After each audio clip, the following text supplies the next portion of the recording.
Hello दोस्तों, आप सभी का स्वागत है एनिमे की इस दुनिया में। तो इस कहानी की शुरुआत होती है एक अंधेरे और खौफनाक किले के अंदर से, जहां डीमन लॉर्ड अपनी दुनिया पर राज करने की प्लानिंग कर रहा होता है। इस मिशन के लिए वो अपने 4 शैतान जनरल्स को बुलाता है, Ulmandra the Inferno, Sylphid the Storm, Gegenome the Earth और बेस्टियन। और फिर वो बुलाता है ह्यूमन वर्ल्ड के सबसे लूजर और थकेले बंदे को, एक अंडरपेड जैपनीज सैलरीमैन डेनोसुके उचिमुरा। डेनोसुके एक छोटी सी कंपनी में एक नौकरी वाला आदमी है। बेचारे भाई साहब को लगता था कि अगर मेहनत करूंगा तो एक दिन प्रमोशन मिल ही जाएगा, लेकिन जब बेचारा वो ऑनेस्टली काम करता रहता था, उस टाइम उसके कलीग सिर्फ बॉस की चमचागिरी में लगे हुए रहते थे और इसीलिए वो लोग तो प्रमोट हो गए और डेनोसुके को दूसरे देश में भेज दिया गया एक एक्सपांशन प्रोजेक्ट के लिए। वहाँ जाकर उसने देखा कि साइट पर कुछ भी काम नहीं हो रहा है क्योंकि फंड ही नहीं था वहाँ पर। उसने बॉस से रिक्वेस्ट की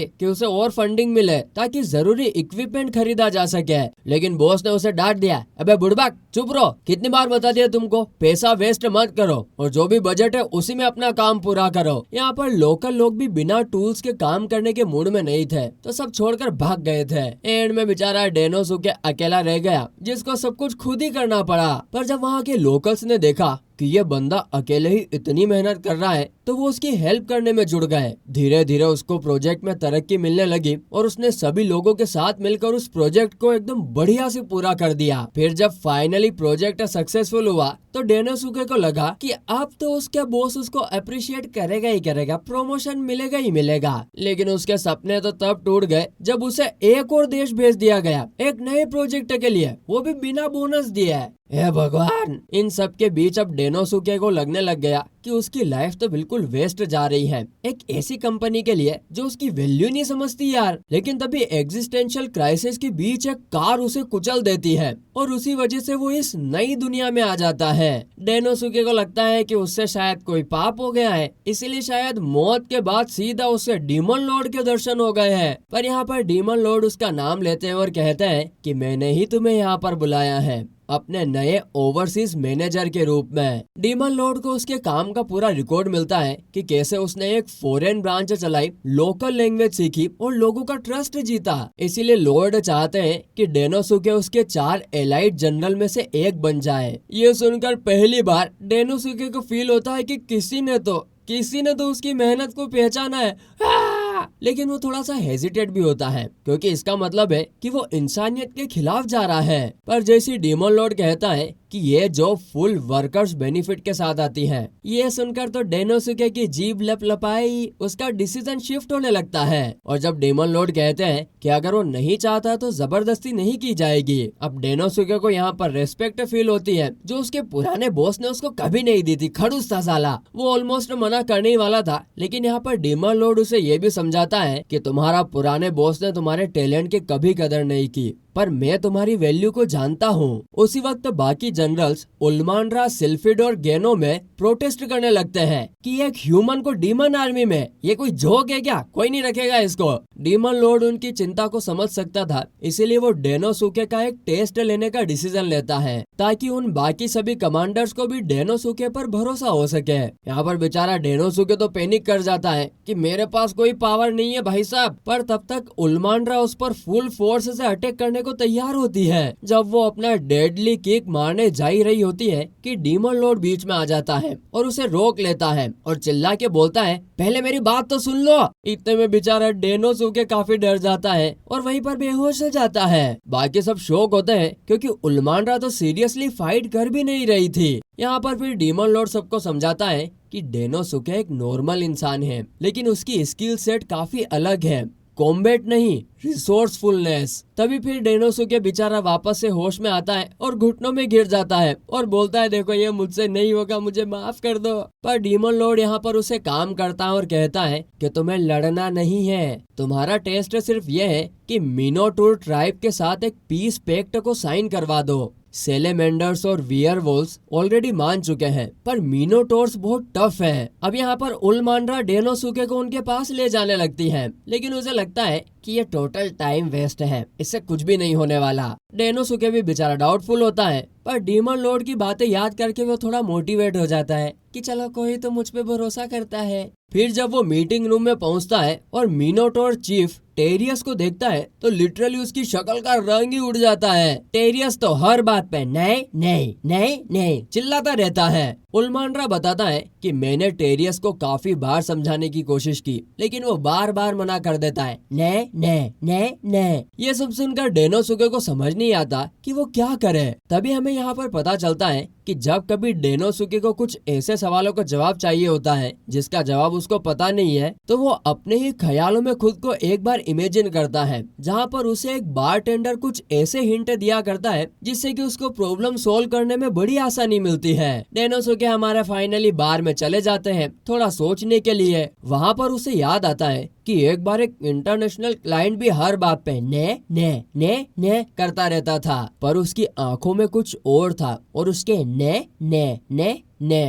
बोलने का कोई ना कोई पर्टिकुलर रीजन जरूर था। और जैसे ही उसे उनकी उस डिमांड के बारे में पता लग जाता था तो वो डेनोसुके हर बार उस नेगोशिएशन को जीत लेता था। वो डिसाइड करता है कि टेरियस भी ऐसा ही लग रहा है। फिर जब वो उससे वापस मिलने जाता है तो वो अपने साथ घास का एक बैग लेके जाता है। उल्मांड्रा बड़ी कंफ्यूज होती है, ये क्या कर रहा है। डेनोसुके कॉन्फिडेंटली कहता है कि उसने रिसर्च किया है और उसे पता लगा है कि जरूर ही वो अपनी कोई ऐसी डिमांड पूरी करवाना चाहता है जिसकी उसे बहुत ज्यादा जरूरत है। और तभी उसे पता लगता है कि मिनोटॉर कल्चर में वो लोग घूमने जाते वक्त अपनी बेडिंग को साथ में ले जाते हैं और ने चिल्लाना उनकी नींद की डिमांड थी। इसका मतलब यह है कि टेरियस को इस वक्त काफी नींद आ रही है और नींद पूरी करने के लिए उसे अपना बेड चाहिए या फिर बहुत सारी घास जिस पर लेट कर वो अपने घर जैसा फील कर सके। दोस्तों एक्चुअली टेरियस पहले तबेले में सोता था और वहाँ पर घास पे सोता था। आगे वो कहता है और हो सकता है कि एक अच्छी नींद के बाद टेरियस एग्रीमेंट पर साइन करने के लिए तैयार भी हो जाए। अगले दिन जब उल्मांड्रा चेक करने आती है तो पूरा रूम घास से भरा होता है और डेनोसुके और टेरियस कहीं पर गायब होते हैं। वो घबरा जाती है और भाग के डीमन लॉर्ड के पास में जाती है, लेकिन तभी वहाँ पर डेनोसुके आता है और कहता है कि टेरियस डीमन लॉर्ड के साथ एग्रीमेंट साइन कर रहा है। तालियां।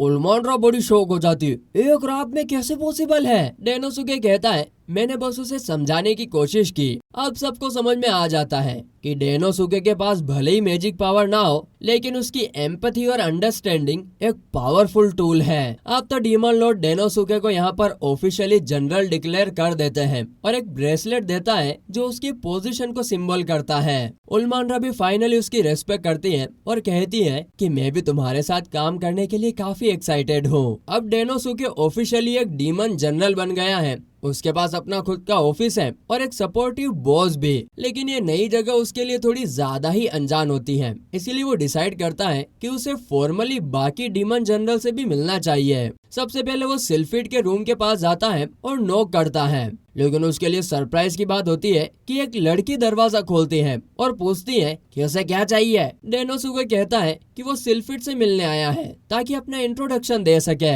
लड़की यहाँ पर बड़े ठंडे अंदाज में कहती है कि वो सिल्फिड की असिस्टेंट है और सिल्फिड काफी बिजी आदमी है, तो वो डेनोसुके को उसको डिस्टर्ब नहीं करने देगी। डेनोसुके बेचारा थोड़ा सा डिसअपॉइंट होता है, लेकिन उसे पता था कि बाकी जनरल से उसे थोड़ा ऐसा ही अंदाज तो मिलेगा ही सही, तो इसीलिए वो डिसाइड करता है भाड़ में जाए, कौन है, अपना भी तो कोई जीगो है। नहीं, वो ऐसा नहीं सोचता है। वो सोचता है कि बाद में फिर से ट्राई करूंगा। तभी वहाँ पर उल्मांड्रा भागती हुई आती है और बोलती है कि डीमन लॉर्ड के पास एक और इम्पोर्टेंट असाइनमेंट है डेनोसुके के लिए। डेनोसुके तुरंत उनसे मिलने जाता है। डीमन लॉर्ड उसे बताते हैं कि वो एक अलायंस बनाने का प्लान कर रहे हैं ताकि डीमन आर्मी और पावरफुल बन सके। इस अलायंस के लिए उसे पास के डेमी ह्यूमन नेशन का सपोर्ट चाहिए, जिसमें सबसे इम्पोर्टेंट है ओग्रे ट्राइब। ओग्रे ट्राइब की मिलिट्री डीमन आर्मी के बराबर है, तो अगर उनसे दुश्मनी हो गई तो काफी प्रॉब्लम हो सकती है। इसीलिए डीमन लॉर्ड चाहते हैं कि डेनोसुके ओग्रे ट्राइब के साथ मिलकर एक डील करे। प्रॉब्लम यहाँ पर यह है कि ओग्रेस ना नेगोशिएशन में काफी जिद्दी होते हैं, लेकिन यहाँ पर डीमन लॉर्ड को पूरा भरोसा है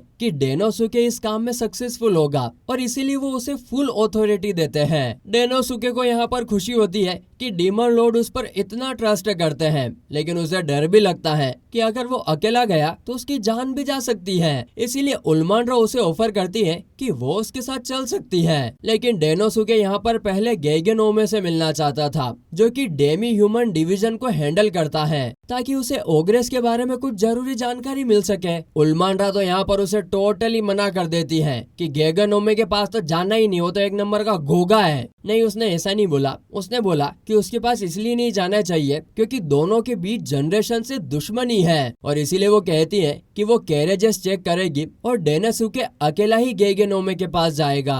डेनोसुके ट्रेनिंग ग्राउंड्स में जाता है, जहाँ गेगन ओमे अपने सोल्जर्स को ट्रेन कर रही होती है। डेनोसुके इम्प्रेस्ड होता है ये देखकर कि गेगन ओमे के लोग सिर्फ स्किल्ड ही नहीं है, बल्कि उनका मोटिवेशन भी काफी हाई है। ट्रेनिंग खत्म होने के बाद गेगन ओमे डेनोसुके से पूछती है कि उसे क्या चाहिए, तो डेनोसुके यहाँ पर ओग्रेस के बारे में पूछता है। गेगन ओमे यहाँ पर बताती है कि उनके लीडर से बात करना बहुत ही मुश्किल है और वो नेगोशिएशन में हेल्प नहीं करेगी, स्पेशली जब उल्मांड्रा इसमें इन्वॉल्व हो। तभी डेनोसुके नोटिस करता है कि उल्मांड्रा उसके पीछे ही खड़ी है, तो वो कहता है कि ये क्यों इतने गुस्से में लग रही है। तो उल्मांड्रा यहाँ पर कहती है कि उसने गाड़ियाँ तैयार कर ली है। गेगन ओमे को देखते ही उसका मूड बिगड़ गया है। गेगन ओमे और उल्मांड्रा का बुरा झगड़ा शुरू हो जाता है, जिसे देखकर डेनोसुके को टेंशन होती है। ये देखकर हे भगवान, ये दोनों एक दूसरे को इतना हेट क्यों करते हैं। बाद में फिर दोनों एक साथ ओग्रे के कैसल में पहुँचते हैं, लेकिन उन्हें गेट पर ही रुकने को कहा जाता है। उल्मांड्रा यहाँ पर इरिटेट हो जाती है, लेकिन डेनोसुके कहता है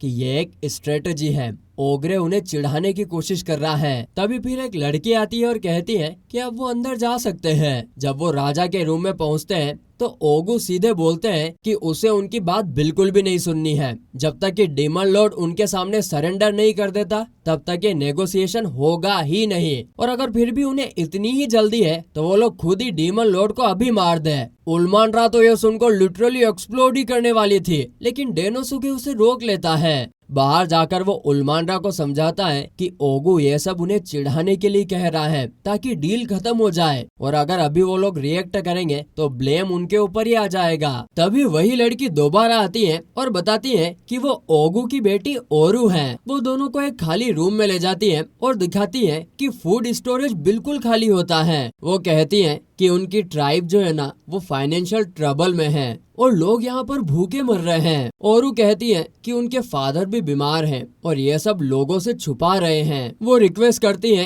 कि डेनोसुके उसकी मदद करे शादी करके। डेनोसुके तो ये सुन के शोक में चला जाता है और उल्मांड्रा का गुस्सा 100 गुना बढ़ जाता है। लेकिन यहाँ पर ओरू सीरियस होती है। उसकी ट्राइब में कोई भी स्मार्ट नहीं है, इसीलिए वो चाहती है कि डेनोसुके उसका पति बनकर ट्राइब का चीफ बन जाए। डेनोसुके उसे समझाता है, देखो ये एकदम रेश डिसीजन है, लेकिन ओरू बहुत ही इंसिस्ट करती है। बाद में रात को डेनोसुके अपने ऑफिस में बैठा होता है और सोच रहा होता है कि इस मैस से कैसे निकला जाए। तभी वो अपने इमेजिनेशन के बार में चला जाता है, जहाँ इमेजिनरी उल्मांड्रा बारटेंडर से लड़ रही होती है और उनके लड़ने का टॉपिक ये होता है कि गोरिल्लाज यानी कि ऊ और लायन, इन दोनों के बीच में कूलर कौन है। कूलर तो गर्मी से बचने के लिए मेरे घर पे लगा हुआ है, वो है कूलर तो इन दोनों में से कोई भी नहीं है। तभी डेनोसुके के दिमाग में एक जबरदस्त आइडिया आता है। अगले दिन सुबह वो उल्मांड्रा को उठाता है और बोलता है कि उन्हें छोटी ट्राइब्स के साथ अलायंस बनाना होगा।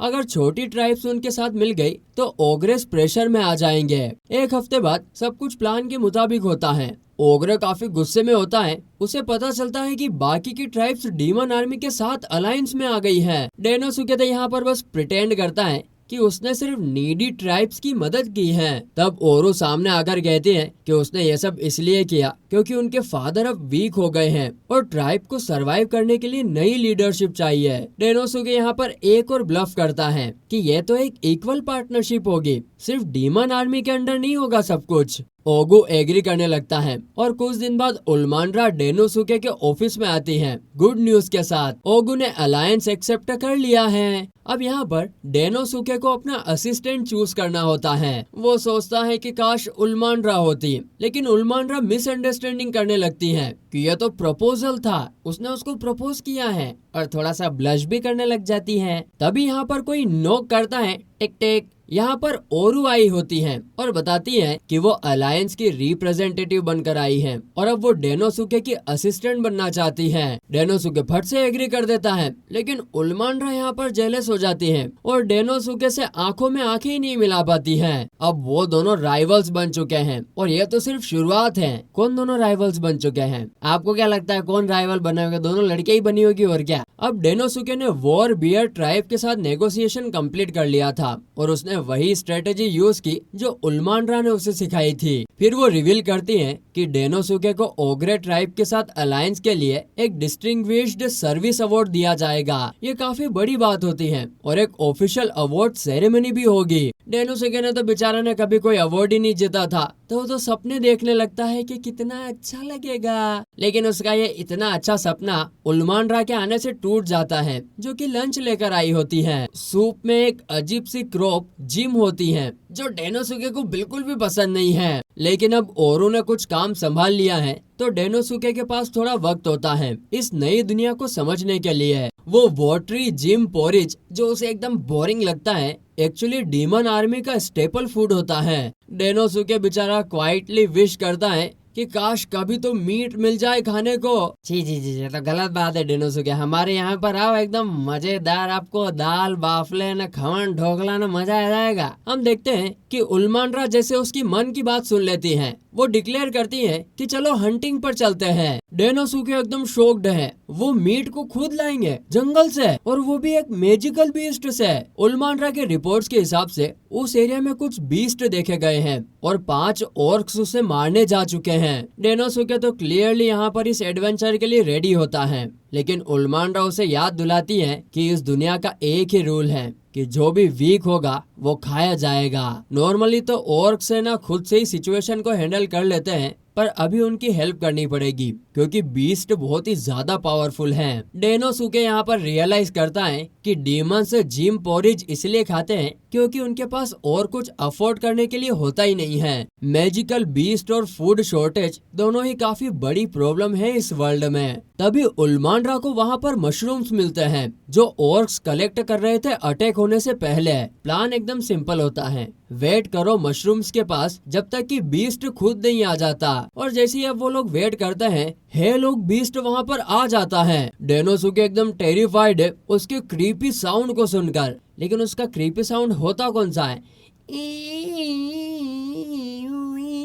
ऐसा साउंड होता है। उल्मांड्रा उस बीस्ट को एक पावरफुल किक मार देती है, साले मच्छर जैसे यूं यूं क्या कर रहा है, और डेनोसुके को लगता है कि she is definitely an experienced fighter. लेकिन यहाँ पर बीस्ट इंगेज हो जाता है और रॉक्स फेंकने लग जाता है। डेनोसुके काफी इम्प्रेस होता है यह देखकर कि उल्मांड्रा सबको डॉज कर लेती है, लेकिन तभी वो रियलाइज करता है कि उसके मूव्स में एक कमी है, वो मॉर्टल वाउंड्स नहीं दे पा रही हैं। ये जो बोर है ये तो एकदम किलिंग मशीन है, टफ हॉर्न्स, शार्प क्लोज और पावरफुल फेंग के साथ ये आता है। इंसान या ह्यूमनॉइड क्रिएचर नेचुरली वीक होते हैं, इसीलिए वेपन्स बनाए गए। डेनोसुके को यहाँ पर समझ में नहीं आता कि उल्मांड्रा वेपन क्यों नहीं लेकर आई है। लकीली यहाँ पर उल्मांड्रा को भी फाइनली समझ में आ जाता है कि ब्रूट फोर्स काम नहीं कर रहा है, तो फिर वो अपनी मैजिक ट्रांसफॉर्मेशन को एक्टिवेट करती है। उल्मांड्रा यहाँ पर एक्सप्लेन करती है कि ये स्पेल जल्दी खत्म नहीं होता है, इसीलिए वो यूजुअली इसको अवॉइड करती हैं। लेकिन अब जब कोई ऑप्शन नहीं है तो हमें इसका यूज करना ही पड़ेगा। बीस्ट उनके ऊपर अटैक करता है, लेकिन उल्मांड्रा उसे पकड़ लेती है और एक क्रेजी मूव में उसका गला तोड़ देती है। बीस्ट यहाँ पर हार जाता है और उल्मांड्रा डिक्लेयर करती है टाइम टू फीस्ट। लेकिन बेचारे यहाँ पर डेनोसुके को जो भी अभी हुआ उसके बाद उसको बिल्कुल भी भूख नहीं है। बाद में सारे ऑर्क्स उल्मांड्रा को थैंक्स कहते हैं और कहते हैं कि अब सब मिलकर इन्हें खाएंगे। डेनोसुके को ये सब बहुत ही वियर्ड लगता है। ये लोग एक ऐसे क्रिएचर का मीट खाने में खुशी महसूस कर रहे हैं जो उनके जैसा ही दिखता है। खैर ऑर्क तो मीट खाना शुरू कर देते हैं और डेनोसुके इम्प्रेस्ड है कि उल्मांड्रा कुकिंग भी कर सकती है। वो कहती है कि आज वो नेशन का सबसे बेस्ट डिश बनाएगी। डेनोसुके सुनकर काफी एक्साइटेड होता है और अब तक उसने सिर्फ जिम पोरीजी खाई होती है। उल्मांड्रा यहाँ पर बताती है कि वो ओपन फ्लेम पर इसको कुक करेगी। डेनोसुके तो यहाँ पर बस ग्रिल इमेजिन करता है, लेकिन वो बस एक फायर बोल से उसको जला ही देती है डिश को। वो डिश तो जल के ऐसी लग रही थी कि भाटा हो गया। भाटा भाटा क्या होता है? पत्थर पत्थर, स्टोन। और उस चीज का टेस्ट भी वैसा ही गंदा होता है, बिटर, ऑयली और एकदम डिस्गस्टिंग। डेनोसुके बेचारा कल्चरल शॉक में होता है। वो यहाँ पर एक ओवन ढूंढ रहा होता है और उसको एक आइडिया आता है, उसे कुकिंग संभालनी चाहिए। उल्मांड्रा भी इस बात पे फिर एग्री करती है। थोड़ी देर बाद फिर डेनोसुके अनाउंस करता है कि एक बढ़िया बढ़िया सी स्वादिष्ट सी डिश तैयार है। उल्मांड्रा पहले उसको ट्राई करती है और टेस्ट इतना इंटेंस होता है कि उसके कपड़े लिटरली श्रेड हो जाते हैं। सब लोग यहाँ पर इम्प्रेस हो जाते हैं। फिर डेनोसुके यहाँ पर कुकिंग का ज्ञान देने लगता है कि सबसे पहले आपको दूध लेना पड़ता है, गाय का, भैंस का, बकरी का, किसी का भी ले सकते हो। उसमें आपको डालना है 1 चम्मच शक्कर, 2 चम्मच पत्ती और थोड़ा सा अदरक, क्योंकि बारिश शुरू हो गई है, और आपकी एकदम स्वादिष्ट सी चाय तैयार है। वैसे दोस्तों इसने डिश तो कोई और बनाई थी, लेकिन मैंने आपको चाय बनाना सिखा दी क्योंकि मेरे को भी वही आती है। उल्मांड्रा यहाँ पर पूछती है कि क्या एक डीमन जनरल के लिए कुकिंग का टैलेंट कोई प्राइड होने की बात है? डेनोसुके कहता है हाँ बिल्कुल, क्योंकि किसी भी नेशन की रिचनेस उसके फूड कल्चर से ही पता चलती है। उल्मांड्रा यहाँ पर एक्सेप्ट करती है कि वो नेशन छोटी और वीक है कंपेयर टू दूसरी पावर्स, और इसीलिए उसका रोल है इस नेशन को स्ट्रॉन्ग बनाना। डेनोसुके भी इस बात पर एग्री करता है और उल्मांड्रा तो ये सोचकर सरप्राइज होती है कि खाली एक मील ने उसे इतना रिफ्लेक्ट करने पे मजबूर कर दिया। खैर रात को घर लौटने के लिए वो लाइट का यूज करते हैं। उल्मांड्रा एक्सप्लेन करती है कि मैजिक सिर्फ डीमंस ही यूज कर सकते हैं, डेमी ह्यूमंस नहीं। डेनोसुके रियलाइज करता है कि इसीलिए डेमी ह्यूमंस कॉम्बैट ट्रेनिंग में बिजी रहते हैं। उसे यहाँ पर लगता है कि सिल्फिड डीमन होगी क्योंकि वो आर्क मेज ऑफ स्टॉर्म्स है। सिल्फिड कभी फिजिकल मीटिंग को अटेंड नहीं करती, सिर्फ रिमोटली ज्वाइन करती है। उसकी मैजिक से तो डेनोसुके इम्प्रेस्ड है, लेकिन उसका ड्रॉबैक भी समझता है। उसको ना ट्रांसफॉर्मेशन से वापस नॉर्मल होने में बहुत टाइम लग जाता है। तानो की जीनियस यहाँ पर चलते चलते कहता है कि वेपन्स को कैरी करना बेटर होता। डेनोसुके भी यहाँ पर ऐड करता है और आर्मर पहनना भी ज्यादा सेंसिबल होता। तभी उल्मांड्रा का मूड सडनली सीरियस हो जाता है और वो कहती है तुम कल सुबह ऑर्क एस्कॉर्ट के साथ कैसल लौटोगे। डेनोसुके समझ नहीं पाता कि उसने क्या गलती कर दी अभी। तभी उल्मांड्रा सिर्फ कहती है कि तुमने मेरी थोड़ी सी ट्रस्ट तो जीती थी, पर एक्सपेक्टेड के मुताबिक तुम अल्टीमेटली डिसअपॉइंट कर गए। डेनोसुके बेचारा कंफ्यूज हो जाता है। उसे समझ नहीं आता कि एक एफिशिएंट थिंकिंग डीमंस के लिए प्रॉब्लम कैसे हो गई। खैर फिर अगली सुबह डेनोसुके डीमन लॉर्ड से मिलता है और अपने एक्शंस के लिए माफी मांगता है। वो कहता है कि उसकी वजह से कलीग्स के बीच में रिफ्ट आ गई है और इसीलिए वो अपना पोस्ट को छोड़ना चाहता है। लेकिन डीमन लॉर्ड यहाँ पर इनडिफरेंट होता है, कोई रिएक्शन नहीं देता है। वो कहता है कि डेनोसुके सब कुछ ठीक करे। तो फिर डेनोसुके एनालाइज करता है कि डीमंस और डेमी ह्यूमंस में रियल डिफरेंस है क्या। उसे लगता था कि डीमंस इंटेलेक्चुअल होते हैं, लेकिन यहाँ तो वो एकदम वाइल्ड और स्किन रिवीलिंग होते हैं। तभी उसे याद आता है कि डीमंस के लिए एक वेल ट्रेंड बॉडी एक प्राइड का मैटर होता है, क्योंकि strong body means strong magic. और इसीलिए जब डेनोसुके ने उल्मांड्रा से आर्मर पहनने को कहा तो उसकी पूरी आइडेंटिटी को ही रिजेक्ट कर दिया, और यह एक पूरी तरीके से कल्चरल मिसअंडरस्टैंडिंग थी। वहीं दूसरी तरफ हम उल्मांड्रा को भी देखते हैं जो कि काफी सैड होती है और ओरू के सामने रो रही होती है कि डेनोसुके मुझसे हेट करता है। तो ओरू कहती है अरे नहीं, बस तुम्हारे कल्चर और उसके वैल्यूज काफी अलग है। उल्मांड्रा यहाँ पर शॉक हो जाती है, मतलब वो मुझे प्लॉट ऑब्सेस्ड समझता है। तभी ओरू उसे याद दिलाती है कि जब वो डेनोसुके के अंडर काम करने लगी थी तब उसने कहा था कि गलती से मत डरो, फ्रीली काम करो और मुझसे बात करो। ये वाली याद करके उल्मांड्रा रियलाइज करती है कि डेनोसुके पर ट्रस्ट किया जा सकता है। वहीं उधर बार में डेनोसुके तो एकदम डिलीशियस मील एंजॉय कर रहा था और चीफ की स्माइल देखकर उसके दिमाग में एक बात क्लिक होती है कि ज्यादा भी ओवर थिंकिंग करने की जरूरत नहीं है, इससे बस खोपड़ा खराब होता है। कल्चर समझना इम्पोर्टेंट है, लेकिन सबसे इम्पोर्टेंट है अपने इमोशंस को ऑनेस्टली एक्सप्रेस करना। बस दोनों के द प्रेम के द पंचीस को अपनी गलती रियलाइज हो जाती है और दोनों एक दूसरे को ढूंढने निकल जाते हैं और फाइनली मिल भी जाते हैं। डेनोसुके यहाँ पर चिल्लाता है, मुझे तुम्हारी बॉडी एकदम अमेजिंग लगता है। और उसी मोमेंट उल्मांड्रा भी चिल्लाती है, मैं प्लॉट ऑब्सेस्ड नहीं हूँ, मुझे सिर्फ कॉम्प्लीमेंट चाहिए था। डेनोसुके यहाँ पर कहता है कि मैं कॉम्प्लीमेंट ही देना चाहता था, लेकिन मेरे शब्दों का स्टॉक ना काफी लिमिटेड है। वो अपोलोजाइज करता है कि उसने उसके कल्चर की डिसरिस्पेक्ट करी। उल्मांड्रा उसको यहाँ पर अप्रिशिएट करते हैं कि उसने सच में रिसर्च किया उसके ऊपर, और दोनों एक दूसरे के पॉइंट ऑफ व्यू को समझ जाते हैं। डेनोसुके यहाँ पर सोचने लगता है कि क्या हम स्ट्रॉन्ग पार्टनर्स बन सकते हैं। वहीं उल्मांड्रा तो थोड़ा ब्लश करने लगती है कि कहीं ये इनडायरेक्ट कन्फेशन तो नहीं था। आगे फिर अवार्ड सेरेमनी में डीमन लॉर्ड डेनोसुके को क्रेडिट देता है, उसके अचीवमेंट्स की वजह से ही इतने अलायंसेस बने हैं। डेनोसुके को एक मैजिक स्टोन भी दिया जाता है जो कि काफी बड़ा ऑनर होता है। डेनोसुके वो स्टोन उल्मांड्रा को देना चाहता है और अनाउंस करता है कि ये हम दोनों का है। उल्मांड्रा शॉक हो जाती है और चिल्लाती है, इडियट। और वो यहाँ पर बेचारी डिसअपॉइंट हो जाती है। क्या डेनोसुके को पता नहीं है कि मैजिक स्टोन देना डीमंस में मैरिज प्रपोजल होता है। उल्मांड्रा यहाँ पर रेज में आ जाती है, काश वो थोड़ा रोमांटिक होता। और एक मिस्टीरियस पर्सन उन्हें देखकर खुश हो रही होती है। लगता है डेनोसुके ने डीमन लॉर्ड की आर्मी में अपना जगह बना लिया है डिस्पाइट बीइंग इनकॉम्पिटेंट। डेनोसुके तो बिल्कुल डर गया था क्योंकि उसे लगा कि उसने कुछ गलत कर दिया है, इसीलिए प्रीएम्प्टिव तरीके से वो माफी मांगने लगता है और अपनी जॉब के लिए भीख मांगता है। डीमन लॉर्ड उसकी इस रिएक्शन से सरप्राइज हो गया था और उसे बताया, अरे वो किसी मुश्किल में नहीं है भाई, उसी के लिए तो अवार्ड सेरेमनी भी रखी गई थी कुछ दिन पहले, उसके काम के लिए है। लेकिन डीमन लॉर्ड के पास यहाँ पर एक सीरियस टॉपिक होता है जिस पर बात करनी थी। उसने यहाँ पर डेनोसुके से पूछा कि उसके नजरिए से डेमी ह्यूमंस और डीमन आर्मी के डीमंस के बीच का रिलेशनशिप कैसा लगता है। डेनोसुके ने बताया कि उसके एक्सपीरियंस के मुताबिक डेमी ह्यूमंस को डीमन के सामने इन्फीरियर फील होता है क्योंकि सिर्फ डीमंस ही मैजिक यूज कर सकते हैं। डीमन लॉर्ड ने भी ये पॉइंट उठाया और कहा कि वो इस गैप को खत्म करना चाहता है, इसलिए उसने डेनोसुके को बोला कि कोई ऐसा तरीका ढूंढो जिससे सब लोग मैजिक यूज कर सके ताकि डेमी ह्यूमंस भी डीमंस के बराबर खड़े हो सके। डेनोसुके को प्लान तो अच्छा लगता है पर प्रॉब्लम ये थी कि उसे खुद मैजिक यूज करना नहीं आता, तो वो कैसे सबको मैजिक यूजर बनाएगा। डीमन लॉर्ड ने माना कि टास्क थोड़ा टफ है, लेकिन इसीलिए तो उसने डेनोसुके को एक मैजिक स्टोन दिया है और पूरा अधिकार भी दे दिया कि वो इसको जैसे चाहे यूज करे। साथ ही उसके मदद के लिए एक मैजिक स्पेशलिस्ट भी असाइन किया गया था, साइलिड। डीमन लॉर्ड ने बताया कि साइलिड काफी टैलेंटेड है, लेकिन उसे हैंडल करना भी एक इक्वली डिफिकल्ट टास्क है। डेनोसुके ने बोला कि समझ गया और वो साइलिड को ढूंढने निकल जाता है। उसे देखकर उल्मांड्रा छुपके से उसका पीछा कर रही होती है क्योंकि वो आजकल डेनोसुके में कुछ ज्यादा ही इंटरेस्ट लेने लगी थी।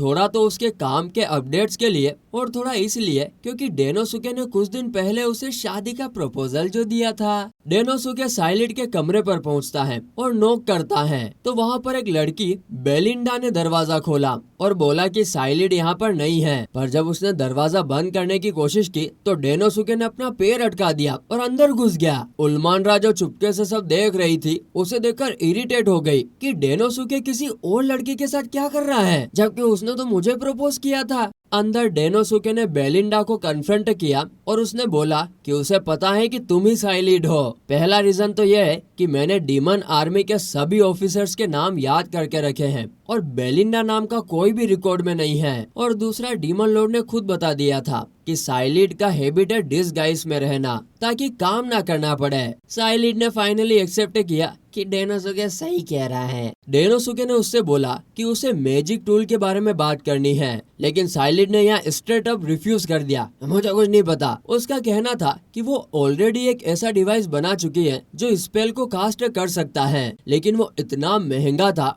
50 मिलियन की मास प्रोडक्शन पॉसिबल ही नहीं था। तो डेनोसुके को एक आइडिया आया कि क्यों ना डिवाइस को सिर्फ एक स्पेल तक लिमिट कर दिया जाए ताकि लो लेवल मैजिक स्टोन से भी काम चल जाए। साइलिड को भी आइडिया पसंद आया क्योंकि कॉस्ट बहुत कम हो जाएगी। आगे फिर जब डेनोसुके ने अपना मैजिक स्टोन टेस्ट के लिए दिया तो साइलिड ने तुरंत काम करना शुरू कर दिया और डेनोसुके को भी असिस्टेंट बना लिया और डिसाइड किया कि रात भर सोने नहीं देगी, काम करवाएगी। अगले दिन डेनोसुके एकदम हाफ डेड था, थक गया था भयंकर पर डिवाइस पूरी तरीके से रेडी था। डिवाइस एक सिंगल स्पेल कास्ट करता था और कॉस्ट भी काफी कम थी। आगे फिर साइलिड कहती है कि अब इसका फील्ड टेस्ट करना होगा और डेनोसुके ही गुइने पीक बनेगा। वो प्लीड कर रहा होता है कि यार थोड़ा रेस्ट मिल जाए, तो साइलिड ने उसे 1 घंटे की छुट्टी दे दी। वाह जाओ 1 घंटा आराम कर लो। अब जब डेनोसुके जाने ही वाला था, उल्मांड्रा आ जाती है और चिल्लाने लगती है, रात भर तुम साइलिड के कमरे में क्या कर रहे थे? और कंफ्यूजन में उसने डेनोसुके को चोट भी लगा दी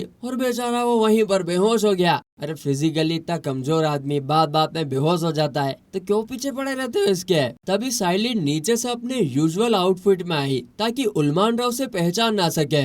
उल्मांड्रा यहाँ पर कंफ्यूज थी, लेकिन उसके असिस्टेंट और उरू एक अर्जेंट न्यूज लेकर आए थे। एक ह्यूज फ्लॉक ऑफ ओआटो बर्ड्स कुछ विलेज पर अटैक कर रहा है और उन्हें रोकना बहुत जरूरी था। उल्मांड्रा तो बर्ड फाइटिंग्स के लिए चली गई, लेकिन साइलिड ने सोचा कि ये बेस्ट चांस है डिवाइस को टेस्ट करने का। विलेज के बाहर डेनोसुके और साइलिड ने एक्सपेरिमेंट किया। साइलिड ने फायर स्पेल सेट किया और डेनोसुके ने ट्राई किया। उसने सक्सेसफुली एक फायर बॉल बनाया और बर्ड्स को अटैक कर दिया। यहाँ पर डेनोसुके फर्स्ट टाइम एकदम ट्रूली पावरफुल महसूस कर रहा था, लेकिन बेचारी वो फीलिंग ज्यादा देर तक नहीं टिकती है। डिवाइस ओवरलोड हो जाता है और वहीं पर फेल हो जाता है। तभी साइलिड ने एक शील्ड बनाकर उसे तो बचा लिया और यहाँ पर उसको समझ में आ गया कि ये जो लो लेवल स्टोन है उससे ये डिवाइस लॉन्ग टर्म नहीं चल सकता है। पर यहाँ पर विलेजर ने खूब सेलिब्रेट किया और स्ट्यू बनाया ओआटो बर्ड्स का। यहाँ पर डेनोसुके देखता है कि कुछ डेमी ह्यूमंस बच्चे बहुत कमजोर हैं। साइलिड बताती है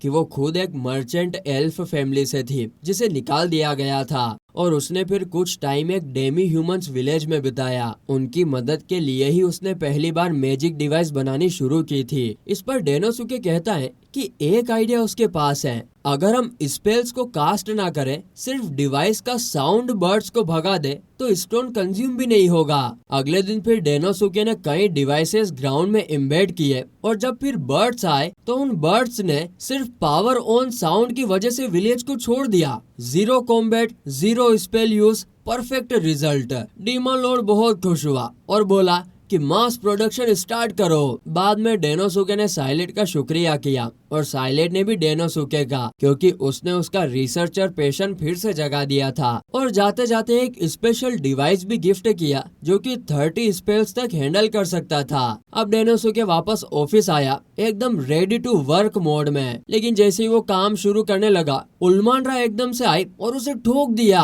क्योंकि अब उसे गिल्ट हो रहा था कि उसने साइलिड के साथ उसे फ्लर्ट करने का ब्लेम दिया। और अब जब उसे पता चला कि वो तो बस रिसर्च असाइनमेंट था तो वो माफी मांगने आई थी। लेकिन बेचारा डेनोसुके, आपको पता ही है क्या हुआ होगा, फिर से बेहोश हो गया था। आगे फिर डेनोसुके उल्मांड्रा को शॉपिंग के लिए इनवाइट करता है और उल्मांड्रा इतनी नर्वस हो जाती है कि सीधा ओरू के पास जाकर एडवाइस मांगने लगती है। उसके दिमाग में तो यही चल रहा था कि शॉपिंग का इनविटेशन मतलब क्लियरली ये तो डेट है, इसीलिए वो प्लान बनाती है डेनोसुके को इम्प्रेस करने का। वो तो एकदम छोटे कपड़े पहनने वाली थी, लेकिन उसको क्या पता कि जो अच्छे लड़के होते हैं उनको एकदम सुंदर सुशील लड़की ज्यादा पसंद आती है। ओरू समझाती है कि डेनोसुके ज्यादा एक्सपोजर से अनकंफर्टेबल हो जाएगा तो थोड़ा कंजर्वेटिव कपड़े ही बेटर रहेंगे। उल्मांड्रा ओरू की एडवाइस मान लेती है और डेनोसुके उसका आउटफिट देखकर बहुत इम्प्रेस होता है। उल्मांड्रा को लगने लगता है कि डेट तो काफी सही जा रही है और शायद उनका रिलेशनशिप नेक्स्ट लेवल पर भी जा सकता है। लेकिन फिर हमेशा की तरह हमारा डेनोसुके अपने डेनोसुके मोड में ही होता है। उसने उल्मांड्रा को बुलाया था मार्केट रिसर्च के लिए, ना कि डेट के लिए। जब उल्मांड्रा को ये रियलाइज होता है तो वो अंदर ही अंदर जल जाती है, लेकिन स्टिल डेनोसुके की हेल्प तो करने के लिए वो रेडी हो ही जाती है। डेनोसुके यहाँ पर उसको समझाता है कि लोकल लोगों से फीडबैक लेना इम्पोर्टेंट होता है ताकि उनके नए अलायंस और प्रोडक्ट लाइन को इम्प्रूव किया जा सके। और आगे जब वो कहता है कि अभी तो बस तुम्हारे साथ व्यू एंजॉय करना चाहता हूँ, तो उल्मांड्रा का दिल थोड़ा फिर से धड़कने लग जाता है। लेकिन अभी भी यह कोई डेट नहीं है। फिर एक शॉप स्टॉल पे जाके जब स्टॉल ओनर डेनोसुके और उल्मांड्रा को पहचान लेता है तो वो अज्यूम करता है कि ये दोनों कपल हैं। और जब डेनोसुके भी बिना सोचे समझे एक वेडिंग कपल कप्स खरीदता है तो उल्मांड्रा के लिए सिग्नल और कंफ्यूज हो जाता है। उसे तो लगने लग जाता है कि ये फ्लर्ट कर रहा है, लेकिन डेनोसुके तो बस यहाँ पर इंफॉर्मेशन कलेक्ट कर रहा था। मार्केट रिसर्च के दौरान उन्हें पता चलता है कि नए अलायंस से कल्चर तो मर्ज हो रहे हैं, लेकिन पॉपुलेशन ग्रोथ के कारण काफी फूड शॉर्टेज भी हो गया है। बेसिक स्टेपल जैसे कि गाय फूड की भी प्राइस इतनी बढ़ गई है कि लोग अफोर्ड ही नहीं कर पा रहे हैं। उलमानरा भी रिटेलर से पूछने गई थी कि प्राइसेस इतने हाई क्यों हो गए हैं, लेकिन रिटेलर बेचारा खुद प्रेशर में था। होलसेलर्स उन्हें महंगा माल बेच रहे थे तो उन्हें भी प्राइस बढ़ाने पड़ रहे हैं। उलमानरा का मूड ये सुनकर गर्म हो जाता है और वो कहने लगती है कि सीधा होलसेलर के पास जाकर उन्हें धमकाना चाहिए, लेकिन डेनोसुके यहाँ पर कॉशियस रहता है कि प्रूफ के बिना कुछ भी करना गलत हो सकता है। रिसर्च कंप्लीट होने के बाद डेनोसुके उलमानरा से पूछता है कि अभी कैसल जाने में टाइम है, तो अगर उसे कुछ ट्राई करना हो तो वो बताए। उलमानरा सोचती है कि यही उसका चांस हो सकता है एक रियल डेट का, लेकिन उसका सपना बेचारी का उसी वक्त टूट जाता है जब गेगेनोमे वहाँ पर आ जाती है। डेनोसुके भी सरप्राइज होता है। गेगेनोमे यहाँ पर बताती है कि आज उनके लोगों के लिए स्पेशल दिन है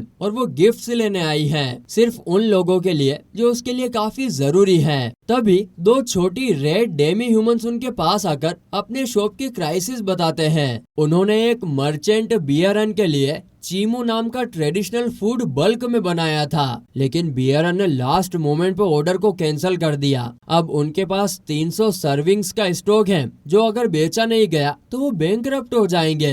तभी डेनोसुके के दिमाग में एक आइडिया आता है। सबसे पहला काम कपल को उनका गोल डिफाइन करने को बोलता है। आज के दिन के अंदर पूरे के पूरे चीमू बेचना है, पर चीमू बेसिकली एक बेस्वाद डिश है जो मोची जैसा लगता है। तो डेनोसुके कहता है कि सबसे पहले इसमें कुछ फ्लेवर्स डालो। फिर वो उलमानरा को लिस्ट देकर इंग्रेडिएंट्स कलेक्ट करने को भेजता है और फिर डेनोसुके मार्केट के बीच में ढोल लेके अनाउंस करता है कि आज रुया डे है। फिर वो एक रोमांटिक कहानी सुनाता है एक लड़के और लड़के की जो मार्केट में मिले थे। उन्होंने चीमू खाया और उनका प्यार पूरा हो गया। वो कहानी इतनी बढ़िया थी कि क्राउड बहुत इम्प्रेस हो जाती है। फिर हमारे डेनोसुके भाई साहब कपल के लिए नए फ्लेवर इंट्रोड्यूस करते हैं। अब नए कॉम्बिनेशंस के साथ चीमू पॉपुलर हो जाता है, स्पेशली यंग लोगों के बीच में। उलमानरा भी यहाँ पर शौक में थी कि इतने बोरिंग आइटम को यूथ में पॉपुलर बनाना पॉसिबल था। अब हमारे यहाँ पर डेनोसुके भाई साहब का दिमाग तो एकदम बनिए वाला था। वो तो चेन स्टोर और इंटरनेशनल एक्सपेंशन के प्लान बनाने लगते हैं। खैर फिर रात को क्राउड चला जाता है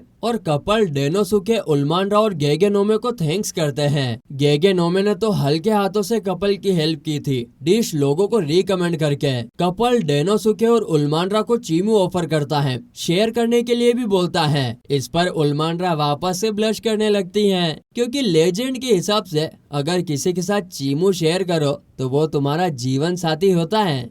यही होता है दोस्तों, जब भी किसी से प्यार हो कि इतनी फैंटेसिया होती है बेफालतू की। और यहाँ पर हमारे डेनोसुके भाई साहब शेर पर सवा शेर हैं। वो इस मूवमेंट को और मिसलीडिंग बना देते हैं जब हमारे भाई साहब वही कपल वाले कप से निकाल के उलमानरा को एक कप देने लगते हैं। उलमानरा के दिमाग में तो शादी के सपने आ जाते हैं, पे पे पे पे पे पे पे पे पे पे पे पे पे। लेकिन बेचारी जब वो पूछती है कि तुम क्या विश करोगे, तो डेनोसुके सीधा कहता है अपने नेक्स्ट प्रोजेक्ट के सक्सेस के लिए।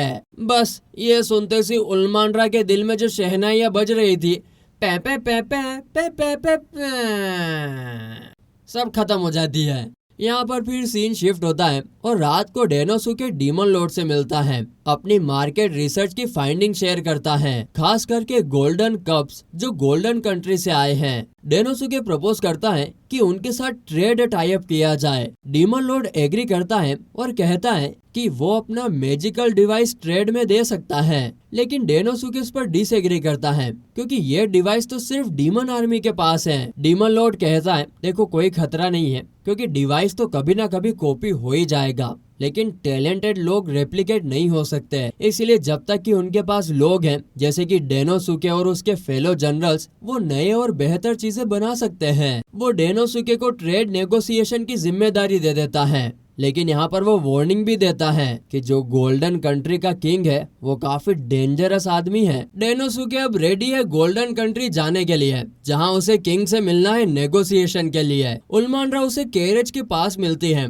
और सजेस्ट करती है कि वो भी उसके साथ चले, क्योंकि उसे डर है कि डेनोसुके कहीं मुसीबत में ना पड़ जाए। लेकिन ये डेनोसुके का पहला सोलो मिशन है, तो वो कहता है कि इस बार उसे अकेले ही करना होगा। उल्मांड्रा समझ जाती है, लेकिन वार्निंग देती है कि रैम्पेज कंट्री का किंग काफी गुस्से वाला है, उससे बात करते वक्त एक्स्ट्रा केयरफुल रहना पड़ेगा। एक बार की बात है, एक मर्चेंट ने कैरेज वारंटी बेचने की कोशिश की तो किंग ने उसे क्रोकोडाइल को खिला दिया था। यह सुनकर डेनोसुके के पेच तो ढीले होने लगते, उसका पसीना छूट जाता है, फिर भी उसे जाना ही पड़ता है। कैरेज चालू होती है और उल्मांड्रा उसे इनकरेज करते हुए चिल्लाती है कि गोल्डन कंट्री की लड़कियों से दूर रहना। और फिर एक लंबी जर्नी के बाद डेनोसुके फाइनली गोल्डन कंट्री रैम्पेज में पहुंच जाता है और जैसे कि र्यूमर्स थे वैसे ही ये जगह फुल ऑफ लाइफ होती है।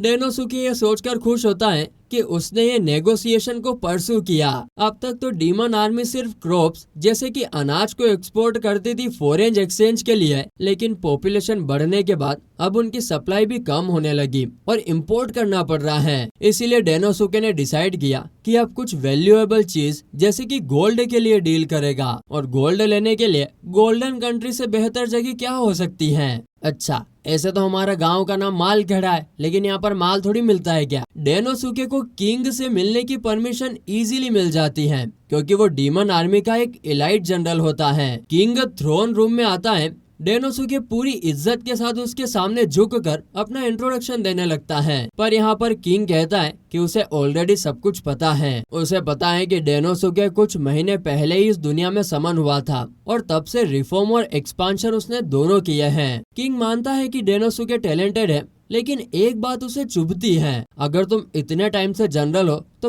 पहली बार अब मिलने आए हो मुझसे। किंग यहाँ पर क्लियरली नाराज होता है और डेनोसुके उससे बस माफी मांगता है। लगता है नेगोशिएशंस टूट जाएगा शुरू होने से पहले ही। तभी फिर डेनोसुके आगे बढ़कर बताता है कि वो किंग के लिए एक ऑफरिंग लाया है। कार्ट के अंदर डीमन आर्मी का बेस्ट सिल्वर वेयर होता है, लेकिन यह तो गोल्डन कंट्री का किंग है, उसको सिल्वर देना एक इंसल्ट जैसा लगता है। किंग यहाँ पर और भी ज्यादा गुस्से में आ जाता है तो डेनोसुके तुरंत माफी मांगता है, पर यह सब एक्चुअली उसकी प्लानिंग का हिस्सा था। डेनोसुके फिर एक मैजिक डिवाइस निकालता है और कहता है, अच्छा सिल्वर पसंद नहीं आया तो ये डिवाइस वो गिफ्ट करेगा। किंग पहले तो इम्प्रेस नहीं होता क्योंकि ये device low level magic stone से बना होता है, लेकिन डेनोसुके बताता है कि ये डिवाइस मैजिकल बीस्ट को दूर भगा सकता है। ये एक ओरिजिनल इन्वेंशन है डीमन आर्मी का और किसी और जगह अवेलेबल भी नहीं है। डेनोसुके को पता थी कि गोल्डन कंट्री में मैजिकल बीस्ट का इशू है, स्पेशली रॉक गोलेम्स जो माइंस में काम रोक देते हैं। किंग यहाँ पर डिनाई नहीं करता है। डेनोसुके यहाँ पर समझता है कि अगर ये डिवाइस यूज किया जाए तो माइनर्स सेफ रहेंगे, डिफेंस फोर्स की भी जरूरत नहीं पड़ेगी और प्रोडक्टिविटी और ज्यादा बढ़ जाएगी। फिर वो थोड़ा रोजमेरिन यानी कि वो डिवाइस किंग को दिखाता है। वो बोलता है कि ये ऑफरिंग के लिए है और अगर पसंद आए तो और खरीद सकते हो। किंग यहाँ पर इंटरेस्टेड हो जाता है, लेकिन वो कहता है कि तभी खरीदूंगा जब प्रूफ मिलेगा कि ये डिवाइस काम करता है। फिर किंग फिंगर से एक स्नैप करता है,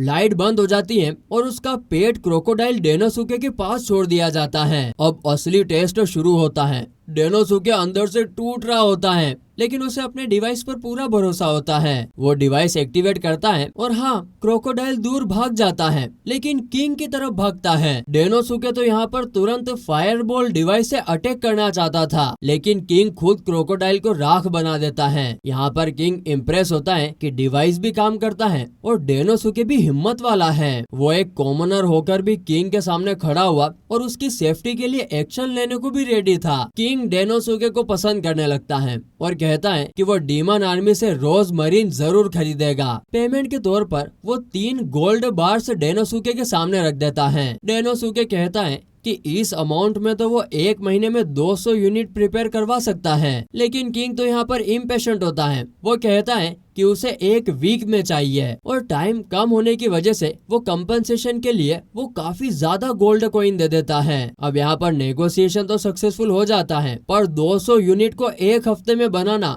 असंभव लगता है। डेनोसुके यहाँ पर तुरंत साइलिड से पूछता है, ये पॉसिबल है ना? साइलिड क्लियरली बोल देती है, बिल्कुल भी इम्पॉसिबल है। मास प्रोडक्शन अभी अभी शुरू हुआ है। 200 यूनिट 1 हफ्ते में बनाने के लिए ना तो वर्कर है और ना ही टाइम है, और इसके अलावा लोकल डिमांड भी ऑलरेडी हाई हो चुकी है। साइलिड यहाँ पर डेनोसुके को डांटती है कि उसने इतना बड़ा ऑर्डर बिना फैक्ट्री की कैपेसिटी समझे कैसे ले लिया। डेनोसुके एडमिट करता है कि शायद उसने गलती की, लेकिन तभी उसके उसके दिमाग में कुछ क्लिक करता है। उसे रोज मरीन डिस्ट्रीब्यूशन का एक लॉजिस्टिक रिपोर्ट याद आता है। डेनोसुके ने फिर यहाँ पर साइलिड से कहा कि 200 यूनिट्स एक वीक में बनानी है, लेकिन साइलिड ने तो यहाँ पर पहले ही मना कर दिया था। लेकिन तभी डेनोसुके को याद आया कि कुछ दिन पहले की रिपोर्ट में लिखा था कि डिमांड अभी तो लो है, मतलब कि साइलिड साफ साफ झूठ बोल रही है, झूठ लिख गई की। पकड़े जाने के बाद साइलिड ने मना तो नहीं किया, पर उसी वक्त एक और मैसेंजर आया और उसने बताया कि किंग ने ऑर्डर 300 यूनिट कर दिया है।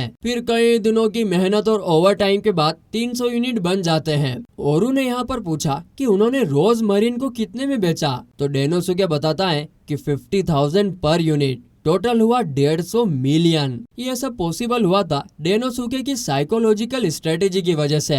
उसने किंग के सामने पहले महंगा सिल्वर दिया ताकि जब रोज मरीन प्रेजेंट करे तो उसकी वैल्यू और भी हाई लगे। लेकिन आगे जब फिर डेनोसुके रिलैक्स कर रहा होता है तो एक और मैसेंजर आता है। किंग और 100 यूनिट मांग रहा था। डेनोसुके को यहाँ पर साइलिड का गुस्सा याद आ जाता है और वो तुरंत उससे जाकर माफी मांगता है। साइलिड ने यहाँ गुस्से में थोड़ा डांटा, पर ज्यादा वर्कर्स हायर करके ट्रेनिंग शुरू करवा दी। अब वो एक्स्ट्रा 100 भी बन गए थे और अब बस डिलीवरी का ही काम बचा था। अब यहाँ पर रोज मरीन 1 महीने तक चलता है, तो इसका मतलब है किंग को हर महीने नए डिवाइसेस चाहिए होंगे। इसका मतलब तो ये हुआ कि ये लॉन्ग टर्म सक्सेस का साइन है।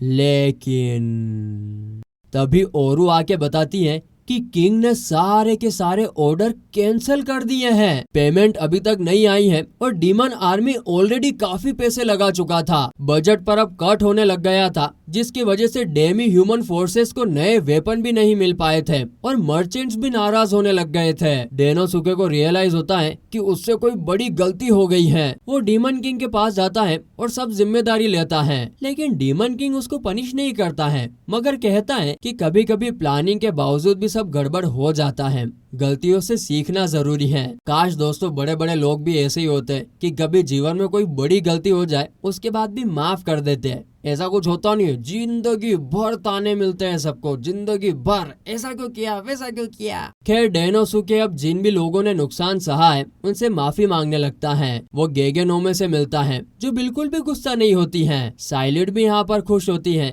कि अब फाइनली उसे रेस्ट मिल रहा है। जैसे ही फिर डेनोसुके दूसरे लोगों के बारे में सोचता है, मगर वो ये भी सोचता है कि वो सब ठीक कर देगा। डेनोसुके यहाँ पर सोचता है कि जरूर कोई ना कोई तो रिवेंज ले रहा है। तभी उसे लगता है कि कोई उसका पीछा कर रहा है, लेकिन ये तो उल्मांड्रा निकलती है जो उसके साथ सिर्फ मिलना चाहती थी। डेनोसुके उससे पूछता है कि क्या वो उसे चीयर अप करने आई है, तो उल्मांड्रा ब्लश करती है और कहती है कि हाँ। लेकिन तभी ओरू आके सीन को इंटरप्ट कर देती है फ्रेश फ्रूट के साथ में। लेकिन जब वो देखती है कि शायद कुछ रोमांटिक मोमेंट चल रहा है तो वो ऑकवर्ड हो जाती है। रात को फिर उल्मांड्रा और ओरू दोनों सो जाते हैं। डेनोसुके उन्हें कवर करता है और एकदम थैंकफुल फील करता है कि उसके पास ऐसे कोवर्कर हैं जो उसके फेलियर के बावजूद भी उसे चीयर अप कर रहे हैं। डेनोसुके यहाँ पर डिसाइड करता है कि वो डीमन आर्मी को जरूर वापस उठाएगा। यहाँ पर सीन शिफ्ट होता है और हम गोल्डन किंग को देखते हैं जो कि एक नए सप्लायर के साथ सस्ता रोज मरीन की डील कर रहा होता है। ये नए वाले डिवाइसेस भी उतने ही इफेक्टिव होते हैं जितना कि डेनोसुके का ओरिजिनल रोज मरीन था, लेकिन इनका प्राइस जो होता है वो बिल्कुल आधा होता है। इसीलिए तो गोल्डन किंग ने बिना कुछ सोचे तुरंत सप्लायर बदल दिया। लेकिन किंग को यहाँ पर यह जानने की भी क्यूरियोसिटी होती है कि बियरन ने ये रोज मरीन आखिरकार हासिल कैसे की है। बियरन मुस्कुराते हुए कहता है ट्रेड सीक्रेट, जो कि इस बात का क्लियर सिग्नल होता है कि उसने कुछ इलीगल काम किया है। शायद डेनोसुके का डिजाइन चुरा कर ब्लैक मार्केट में बनवाया या फिर रेप्लिकेट करवाया। अब जैसे ही इधर डेनोसुके के साइड सारी सिचुएशन बिगड़ने लगती है तो वो तुरंत काउंटर मेजर्स डेवलप करने लगता है। सबसे पहला स्टेप तो होता है ये समझना कि मार्केट में इतनी सारी नकली रोज मरीन आई कैसे है। वो सोचता है कि ये नकली रोज मरीन 1 महीने के अंदर बनाई गई हैं, पर डेनोसुके को ये बात समझ नहीं आती क्योंकि असली रोज मरीन को रिवर्स इंजीनियर करना और फिर बनाना काफी मुश्किल का काम है। अब सबसे ज्यादा लॉजिकल एक्सप्लेनेशन तो यही लगता है कि किसी ने बिना परमिशन के डीमन आर्मी से असली रोज मरीन चुराई है और बेच दी। डीमन आर्मी ने रोज मरीन सिर्फ उन जगहों पर डिस्ट्रीब्यूट किए थे जहाँ मॉन्स्टर अटैक काफी ज्यादा होते हैं और ऐसे एरिया के लोग अपनी सेफ्टी सेफ्टी को थोड़े से पैसों के लिए रिस्क तो नहीं करेंगे। तभी अचानक उल्मांड्रा डेनोसुके के ऑफिस में घुसती है और बताती है कि जो रोजमरीन किंगडम के अंदर डिस्ट्रीब्यूट हुई थी वो अब काम नहीं कर रही है। अब तो भाई साहब डेनोसुके के पास सिर्फ एक नहीं बल्कि मल्टीपल प्रॉब्लम्स होती हैं। डेनोसुके और उल्मांड्रा एक ऐसे विलेज में जाते हैं जहां से कंप्लेन आई थी कि रोजमरीन बिल्कुल बेकार हो गई है। वहां पूरा गांव मैजिकल बीस्ट ने बर्बाद कर दिया होता है। ना तो गांव का चीफ समझ पाता है और ना ही डेनोसुके कि ऐसा हो कैसे रहा है, क्योंकि रोजमरीन तो इन मॉन्स्टर को दूर रखना चाहिए थी। आगे फिर जब डेनोसुके जमीन खोदता है ये देखने के लिए कि रोजमरीन वहाँ पर है भी या नहीं, तो उसे पता चलता है कि वो तो वहाँ पर है ही नहीं। वो और उसकी पूरी टीम बाकी जगहों पर भी चेक करने लगते हैं और हर एक जगह से रोजमरीन बिल्कुल गायब थी। इससे अब डेनोसुके को शक हो जाता है कि कोई तो रोजमरीन को चुरा रहा है, पर उसे यहाँ पर पहले कंफर्म करना होगा। इसीलिए फिर वो उल्मांड्रा से कहता है कि सब लोग उन विलेजेस का मैप बनाए जहाँ से रोजमरीन मिसिंग होने की कंप्लेन आई है। थोड़ा प्लानिंग वानिंग करने के बाद डेनोसुके और उल्मांड्रा एक रात में एक ऐसे गांव में जाते हैं जहां से कोई कंप्लेन नहीं आई होती है। उल्मांड्रा थोड़ी कंफ्यूज होती है कि वो लोग यहाँ पर क्यों आए हैं। तभी डेनोसुके को खेत में कुछ मूवमेंट दिखती है, तो वो कहता है चुप रहने को और दोनों एक ट्री के पीछे छुप जाते हैं। वो लोग देखते हैं कि दो लोग चुपके से आते हैं और जमीन से एक रोजमरीन निकालते हैं। जैसे ही वो लोग वहाँ से निकालने लगते हैं डेनोसुके और उल्मांड्रा उन्हें पकड़ लेते हैं, मगर तब तक वो दोनों वहाँ से भाग जाते हैं। तो इससे ये तो कंफर्म हो जाता है कि डेनोसुके का डाउट बिल्कुल सही था। अब सारी बात बिल्कुल क्लियर होती है कि किसी ने असली रोजमरीन को चुराकर उन्हें बेचना शुरू किया है और इसी वजह से तो नकली वाले भी काफी अच्छी क्वालिटी के दिख रहे थे और सस्ते में बिक रहे थे। आगे पकड़ने के बाद डेनोसुके उन चोरों से पूछता है कि उनका एम्प्लॉयर कौन है, पर वो कुछ नहीं बताते हैं। एक चोर तो डेनोसुके पर अटैक करने की कोशिश करता है, पर उल्मांड्रा तुरंत आगे बढ़कर उसे गिरा देती है। दूसरा चोर भी अटैक करता है, पर वो भी हार जाता है। अब हारने के बाद तो दोनों चोर भागने लगते हैं। उल्मांड्रा उनके पीछे दौड़ने लगती है, पर डेनोसुके कहता है कि उसकी कोई जरूरत नहीं है, क्योंकि जो रोजमरीन वो चुरा कर लेके जा रहे थे वो तो बॉम्ब्स थे। बियरन वही चुराए गए रोजमरीन ले जाता है और उन्हें गोल्डन किंग के सामने पेश करता है। गोल्डन किंग तो बहुत खुश होता है बियरन से, क्योंकि उसने डीमन आर्मी जैसी क्वालिटी का सामान हाफ प्राइस में डिलीवर कर दिया था। एक ही रात में उसने इतने रोजमरीन बना दिए जो कि फिजिकली पॉसिबल भी नहीं लगता। पर किंग इस बारे में ज्यादा सोचता ही नहीं है। गोल्डन किंग तो उसकी तारीफ करता है और बियरन भाई साहब भी उसे एक्सेप्ट कर लेते हैं, क्योंकि उसका एक ही मोटो है, कस्टमर खुश रहना चाहिए। वैसे तो दोस्तों आपको बियरन के हरकतों से पता चल ही गया होगा कि बियरन एक शेडी और डिसऑनेस्ट मर्चेंट है। उसने हमेशा सस्ता सामान खरीदा और महंगा बेचा, पर इल्लीगली। जब इसको पता चला कि रैम्पेज किंगडम ने डीमन आर्मी के साथ कॉन्ट्रैक्ट साइन किया है, तो उसने सोचा कि ये तो एकदम गोल्डन चांस है। उसने एक रोजमरीन का सैंपल चुरा लिया और अपने क्राफ्टमैन को बोला कि चलो इसकी एक सस्ती कॉपी बना दो। लेकिन क्राफ्टमैनशिप इतनी कॉम्प्लेक्स थी कि वो बन ही नहीं पाई और इसीलिए उसने अगला कदम लिया, सीधा चोरी कर लो। उसने डीमन आर्मी से रोजमरीन चुराना शुरू की। हाँ, ये काम इल्लीगल भी था और इमोरल भी, पर बियरन को तो सिर्फ गोल्ड चाहिए था। लेकिन जब नेक्स्ट टाइम वो फेक रोजमरीन लेकर आता है तो गार्ड्स उसे रोक लेते हैं और उसी वक्त अरेस्ट कर लेते हैं। गोल्डन किंग उसे देखते हुए एक रोजमरीन उसके सामने तोड़ देता है जो कि फेक होती है। बियरन यहाँ पर कुछ बोलता लेकिन तभी डेनोसुके शेडो से बाहर निकलता है। बियरन उसको देखकर काफी घबरा जाता है,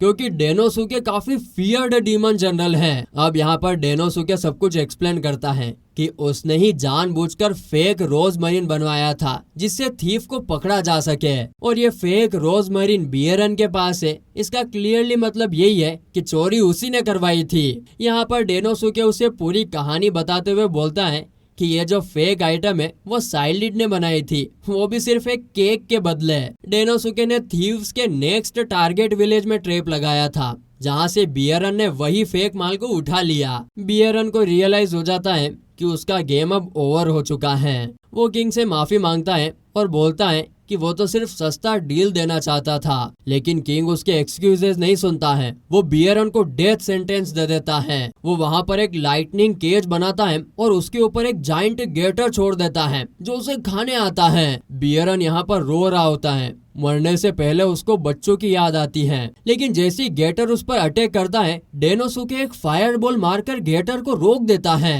किंग यहाँ पर गुस्से में कहता है कि डेनोसुके को इंटरफेयर नहीं करना चाहिए था, लेकिन डेनोसुके कहता है कि उसके पास इसका एक वैलिड रीजन है। किंग अपने लाइटनिंग ड्रैगन को निकालता है, लेकिन डेनोसुके को बोलता है कि बोलने का चांस मिलेगा। डेनोसुके यहाँ पर क्लेरिफाई करता है कि वो ये सब बियरन की लाइफ के लिए नहीं बल्कि गोल्डन किंग के फायदे के लिए कर रहा है। अगर बियरन मर गया तो रैम्पेज किंगडम कोलैप्स हो सकता है।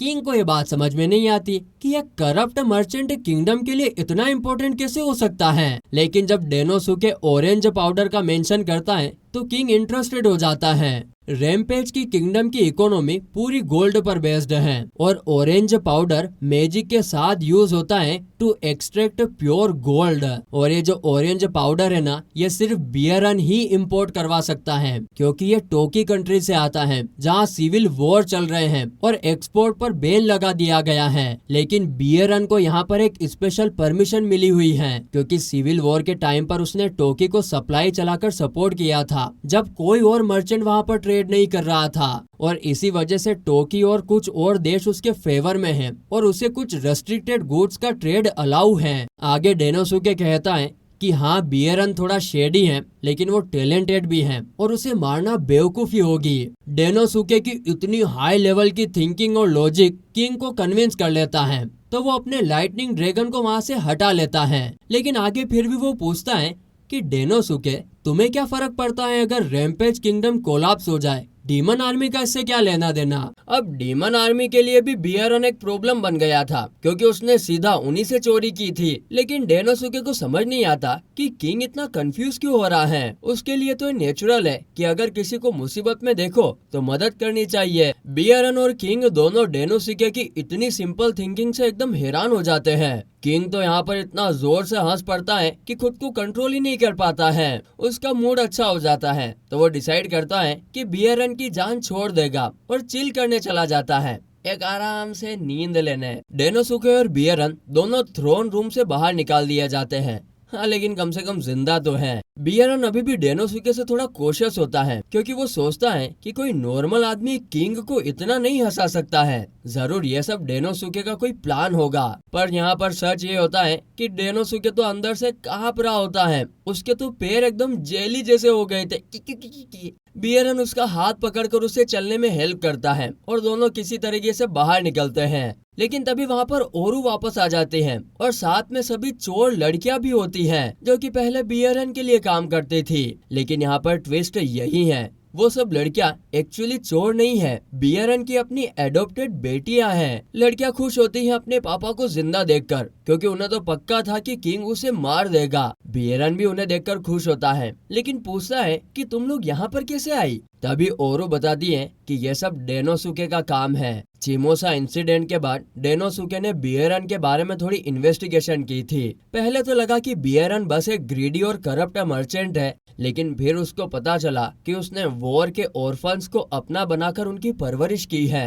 डेनोसुके को लगा कि कोई आदमी जो ऐसा काम करता है वो पूरी तरीके से बुरा नहीं हो सकता, इसीलिए उसका दिल पिघल गया और उसने बियरन को प्रोटेक्ट करने का डिसीजन लिया। बियरन को यहाँ पर यकीन नहीं होता कि डेनोसुके ने उसके लिए और उसकी बेटियों के लिए इतना कुछ किया। वो अंदर से इमोशनल हो जाता है और उसे शुक्रिया करता है। थोड़े वक्त बाद जाने से पहले डेनोसुके बियरन को एक कॉन्ट्रैक्ट देता है कि अब वो डीमन आर्मी के बिहाफ पर रोज मरीन बेच सकता है। बियरन को तो ये सुनते से शौक लग जाता है। उसने तो पहले ही डीमन आर्मी को चूना लगाया था, अब उस पर इतना ट्रस्ट कैसे किया जा रहा है? यहाँ पर डेनोसुके कहता है कि उसे लगता है कि बियरन अब दोबारा ऐसा कुछ नहीं करेगा। वैसे भी डीमन आर्मी के पास इतना टाइम नहीं है कि डोर टू डोर हर शहर में जाकर मार्केटिंग करे। बियरन की ट्रेडिंग स्किल बेस्ड है, इसीलिए ये काम उसे दिया जा रहा है। बियरन तो भाई साहब ये सुनकर इतना इमोशनल हो जाता है कि वो कसम खाता है कि अब वो सही रास्ता चूज करेगा और डेनोसुके को कभी रिग्रेट नहीं होने देगा।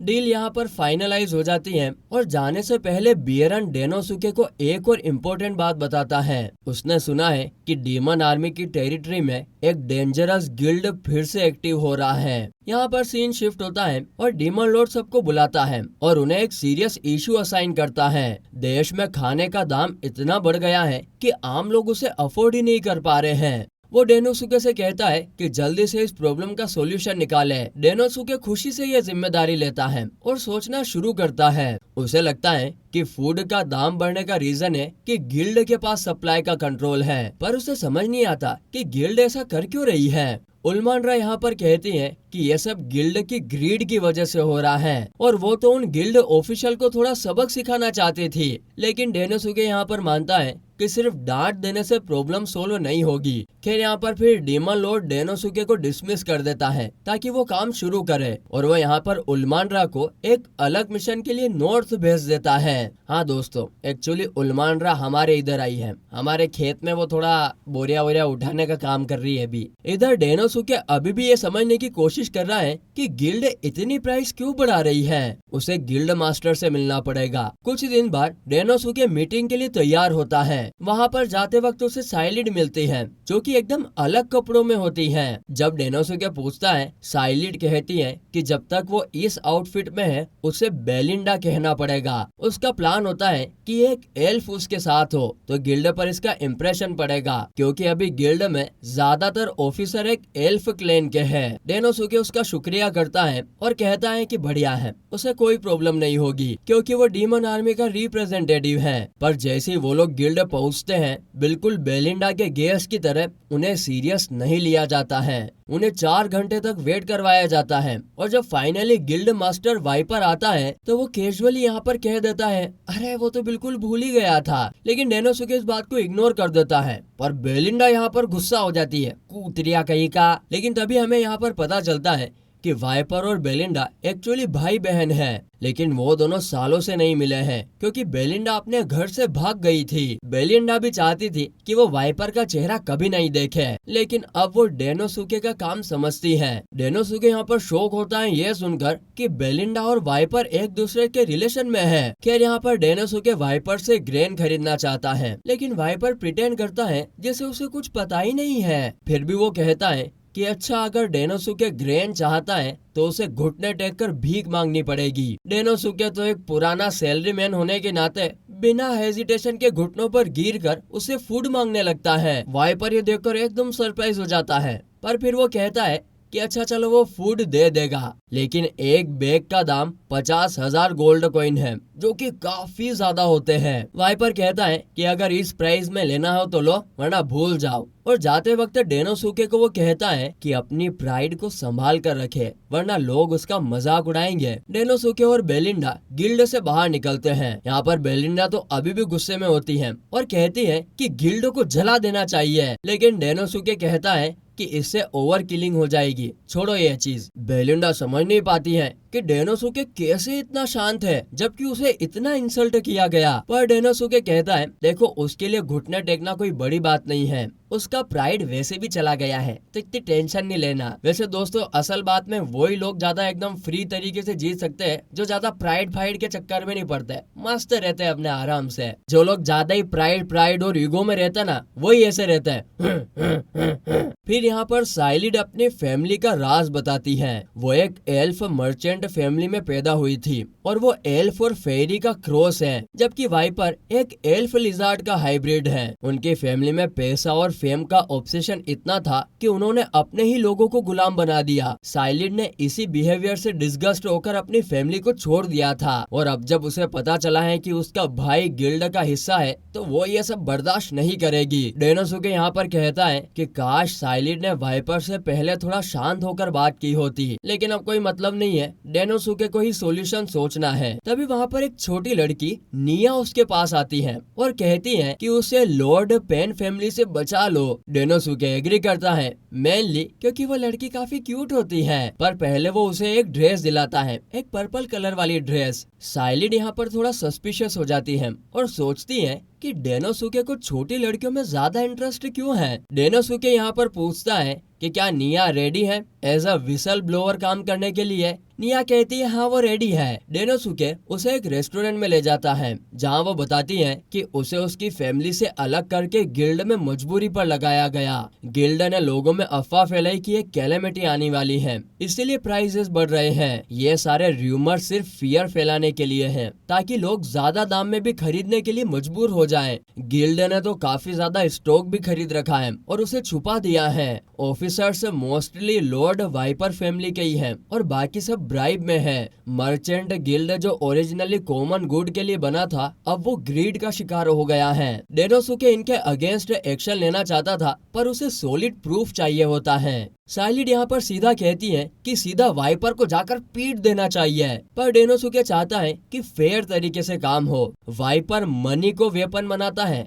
तो डेनोसुके अपनी वेपन डेमन आर्मी को बनाएगा। डेनोसुके वापस गिल्ड जाता है निया और साइलिड के साथ एक इमरजेंसी ऑडिट के लिए, और वाइपर को इस पर मना करने का कोई हक नहीं है, और अगर ग्रेन या कुछ भी हिस्सा मिल गया तो वाइपर का गेम ओवर। पर जाकर जब वो स्टोरेज रूम का गेट खोलता है तो वहाँ पर सब खाली होता है। डेनोसुके देखकर एकदम स्टन्ड हो जाता है, लेकिन उसे फ्लोर पर मार्क्स दिखते हैं, मतलब कुछ तो था यहाँ पर। तो इस पर वाइपर कहता है, अरे कल ही सब कुछ बेच दिया उसने। गिल्ड के लेजर भी एकदम परफेक्ट होते हैं, कोई प्रूफ नहीं होता है। साइलिड यहाँ पर सोचती है कि वाइपर इलीगल काम लॉर्ड पेन के नाम से करता है, इसीलिए लेजर एकदम क्लीन है। लेकिन डेनोसुके को तो यहाँ पर इस बात की टेंशन होती है कि वाइपर को इस ऑडिट की खबर मिली कैसे। तभी हम देखते हैं कि गिल्ड के अंदर वाइपर हंस रहा होता है और कहता है कि निया, तुमने काफी अच्छा काम किया है। यहाँ पर हम देखते हैं कि निया एकदम एक्सप्रेशन लेस होती है, पर उसके मन में सवाल उठता है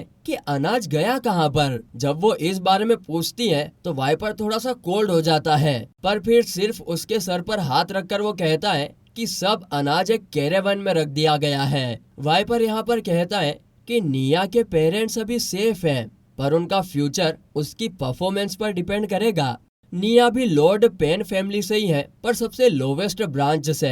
वाइपर ने उसे उसके घर से जबरदस्ती ले जाकर उसे सेक्रेटरी बना दिया और उसे बहुत एब्यूज किया, क्योंकि उसका चेहरा उसकी बड़ी बहन जैसा लगता था। वहीं दूसरी तरफ डेनोसुके एकदम सैड होता है जब वो शहर में भूखे और डिप्रेस्ड लोगों को देखता है। तभी उसे यहाँ पर उल्मांड्रा मिलती है, जो मिशन से रिटर्न आ गई थी। उसने नॉर्थ में 30 वेवन्स को मारा और उनका मीट लेकर आई है। डेनोसुके कहता है, वाह उल्मांड्रा अमेजिंग है, और एक ब्रिलियंट आइडिया उसके दिमाग में आता है। 30 वेवन्स का मीट यूज करके वो फूड क्राइसिस को सोल्व कर सकता है, और हो सकता है कि गिल्ड को भी टक्कर दी जा सके।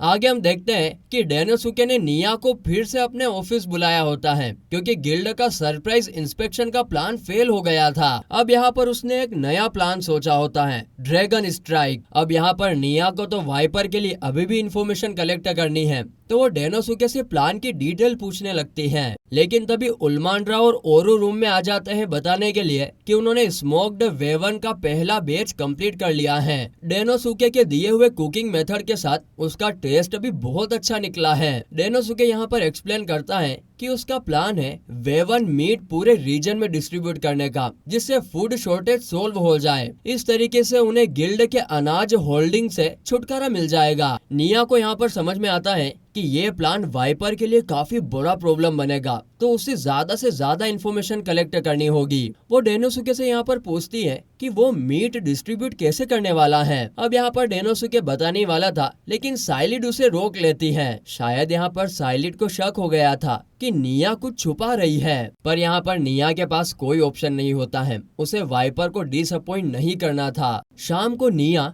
चुपके से डेनोसुके के ऑफिस में घुस जाती है और उसके फाइल्स में डिस्ट्रीब्यूशन का डेटा ढूंढने लगती है। लेकिन जैसे ही वो ये निकालने जाती है, साइलिड उसी का इंतजार कर रही होती है। निया यहाँ पर पकड़ी जाती है। साइलिड यहाँ पर कहती है, निया तुम्हें शर्म आनी चाहिए, तुमने डेनोसुके को धोखा कैसे दिया, जबकि वो तो तुम्हारी हेल्प करना चाहता था। निया यहाँ पर चिल्लाती है कि साइलिड के पास उसे कुछ कहने का हक नहीं है, क्योंकि ये सब उसी की वजह से हो रहा है। और फिर वो यहाँ पर एक स्मोक बॉम्ब फेंककर भाग जाती है और सीधा गिल्ड में वाइपर के पास आ जाती है। निया यहाँ पर वाइपर को बताती है स्मोक्ड वेवन डिस्ट्रीब्यूशन के बारे में, लेकिन यहाँ पर वाइपर को लगता है कि सिर्फ वेवन से उसका अनाज रिप्लेस नहीं हो सकता है। पर यह भी बात है कि अगर लोग भूखे नहीं रहे तो वो वाइपर के हाई प्राइसेस नहीं देंगे, इसीलिए फिर वाइपर प्लान बनाता है डिसरप्शन का। वो निया से पूछता है कि डिस्ट्रीब्यूशन कहाँ से स्टार्ट होगा, तो यहाँ पर निया को तो कुछ पता नहीं था, तो वो झूठ बोल देती है कि सबब से स्टार्ट होगा। पर यहाँ पर वाइपर उसकी बात पर भरोसा नहीं करता। उसे पता है कि डेनोसुके जैसे सेंसिबल आदमी सेंटर स्ट्रीट से स्टार्ट करेगा, सबसे एफिशिएंट लोकेशन। वाइपर यहाँ पर कहता है कोई बात नहीं, कल सुबह तक उसका अनाज वाले कैरेजेस लौट आएंगे। लोग भूखे हैं तो सब कुछ बिक जाएगा। चाहे फिर डेनोसुके मीट बाद में डिस्ट्रीब्यूट करे, उसे फर्क नहीं पड़ेगा। लेकिन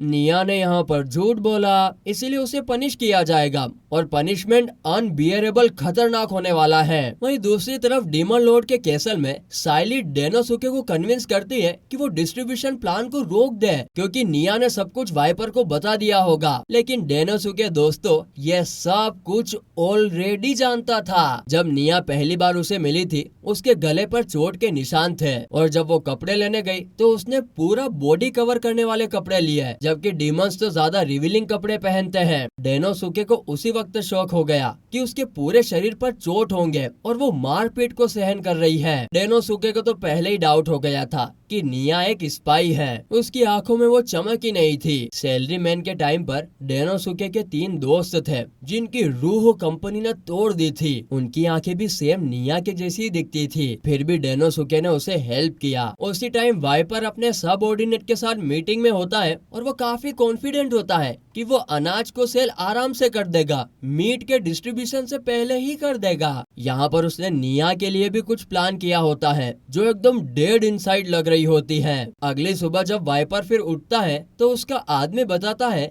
कि अनाज की शिपमेंट अभी तक नहीं आई है, पर वाइपर भाई साहब अभी भी चिल कर रहे थे। उसे लगता है कि अभी भी थोड़ा टाइम बाकी है, पर यहाँ पर उसके आदमी फिर बताते हैं कि डीमन आर्मी तो ऑलरेडी डिस्ट्रीब्यूशन शुरू कर चुकी है। वाइपर कहता है अरे चिंता मत करो, सारा काम हम उनसे पहले कर लेंगे। लेकिन वो आदमी बोलता है अरे चिंता क्यों नहीं करे, वो लोग मीट नहीं बल्कि अनाजों को डिस्ट्रीब्यूट कर रहे हैं। वाइपर की तो सिट्टी पिट्टी धूल हो जाती है। डेनोसुके इतना अनाज कहाँ से लेकर आ गया? तभी वहाँ पर साइलिड सामने आती है और बताती है कि ये सब एक मर्चेंट की हेल्प से हुआ था। उन्होंने स्मोक्ड वेवन को नेबरिंग कंट्री में ट्रेड कर दिया। अनाज के बदले ट्रांसपोर्ट हुआ था ओक्स कार्ट से, जो कि काफी टाइम से डीमन आर्मी के साथ डील करना चाहते थे और साथ ही वो डेनोसुके की इज्जत भी करते थे, इसीलिए डील करना उनके लिए काफी इजी हो गया। वाइपर बेचारा यहाँ पर शौक में आ जाता है। उसे लगता है कि ये सब एक दिन में कैसे हो गया, पर यहाँ पर साइलिड बताती है कि डेनोसुके ने यह प्लान उसी दिन बना लिया था जब वो वाइपर से मिला था। वाइपर तो सिर्फ उसके ट्रैप में फंसता जा रहा था। अब तो अनाज फ्री में मिल रहा है, कोई गिल्ड से खरीदेगा ही नहीं। और यहाँ पर वाइपर ने जो अनाज खरीदा था वो उसके खुद के पैसे से खरीदा था, मतलब कि अब वो डेट में आ चुका है। साइलिड यहाँ पर कहती है कि हाँ उन्होंने स्मोक्ड वेवन सच में डिस्ट्रीब्यूट किया था, पर नेबरिंग कंट्रीज में। वाइपर को यहाँ पर अपनी डिफीट एक्सेप्ट नहीं होती है। वो साइलिड पर अटैक करने की कोशिश करता है, लेकिन तभी साइलिड उसके 2 निंजा गार्ड्स को इजीली हरा देती है। एक को तो वहाँ ऊपर सीलिंग में धुसा देती है और दूसरे के ब्लास्टर को वो रीडायरेक्ट कर देती है, थैंक्स टू एक स्पेशल स्वॉर्ड। अब यहाँ पर वाइपर तो बैक डोर से भागने की कोशिश करता है, लेकिन स्वागत नहीं करोगे हमारा। डेनोसुके और सभी मर्चेंट वहाँ पर ऑलरेडी खड़े होते हैं। डेनोसुके यहाँ पर कहता है कि वोट के अकॉर्डिंग वाइपर अब गिल्ड का लीडर नहीं रहा है और लॉर्ड पेंट फैमिली अब गिल्ड से एक्सपेल्ड की जाती है। वाइपर यहाँ गुस्से में वोट पेपर्स को गिरा देता है और पूछता है कि किसने उसके खिलाफ वोट दिया। तो डेनोसुके यहाँ पर बताता है कि सभी ने किया। निया की स्पीच सुनने के बाद निया ने सबको बता दिया है कि वाइपर ने उसके साथ क्या क्या किया है, उसके ऊपर कितना एब्यूज हुआ है। यह सुनकर सारे मर्चेंट इमोशनल हो गए थे और सब ने उसके अगेंस्ट में वोट दिया। तो इस पर फिर वाइपर कहता है कि उसके पास अभी भी निया के पेरेंट्स का कंट्रोल है, लेकिन निया कहती है कि अब वो अपने पेरेंट्स को खुद सपोर्ट करेगी। यहाँ पर डेनोसुके अनाउंस करता है कि अब वाइपर और उसका फैमिली किसी भी देश में जाकर बिजनेस नहीं कर सकता है। वाइपर यहाँ पर घुटनों में गिर जाता है और पोछा लगाने लगता है, मतलब कि माफी मांगने लगता है। उसे लगता है कि डेनोसुके उसे माफ कर देगा जैसे उसने बियरन को किया था, लेकिन डेनोसुके कहता है कि बियरन एक एक्सेप्शन था, वाइपर जैसा इंसान उसके लायक नहीं है। अगर वाइपर को सच में एटोनमेंट चाहिए तो उसे जेल जाना पड़ेगा। अब यहाँ पर वाइपर लास्ट में डेनोसुके पर अटैक करने की कोशिश करता है, लेकिन यहाँ पर साइलिड उसके पीछे से उसके बैक पर एक स्लेश मार देती है। वाइपर बंदी बनाकर जेल भेज दिया जाता है। डेनोसुके यहाँ पर कहता है कि एक फुल इन्वेस्टिगेशन होगी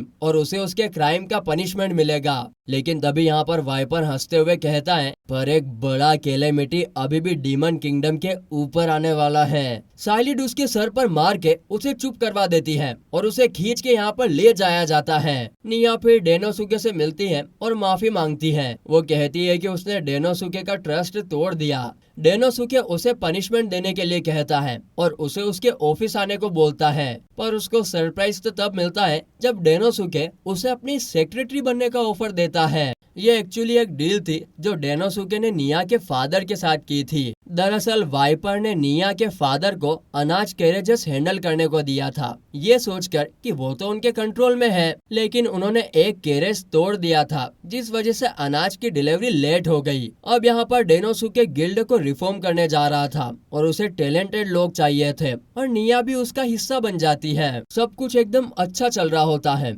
लेकिन अचानक डीमन लॉर्ड का इमरजेंसी कॉल आता है और उन्हें पता चलता है कि एक मैसिव वेवन ड्रैगन की आर्मी डीमन किंगडम की तरफ बढ़ रही होती है।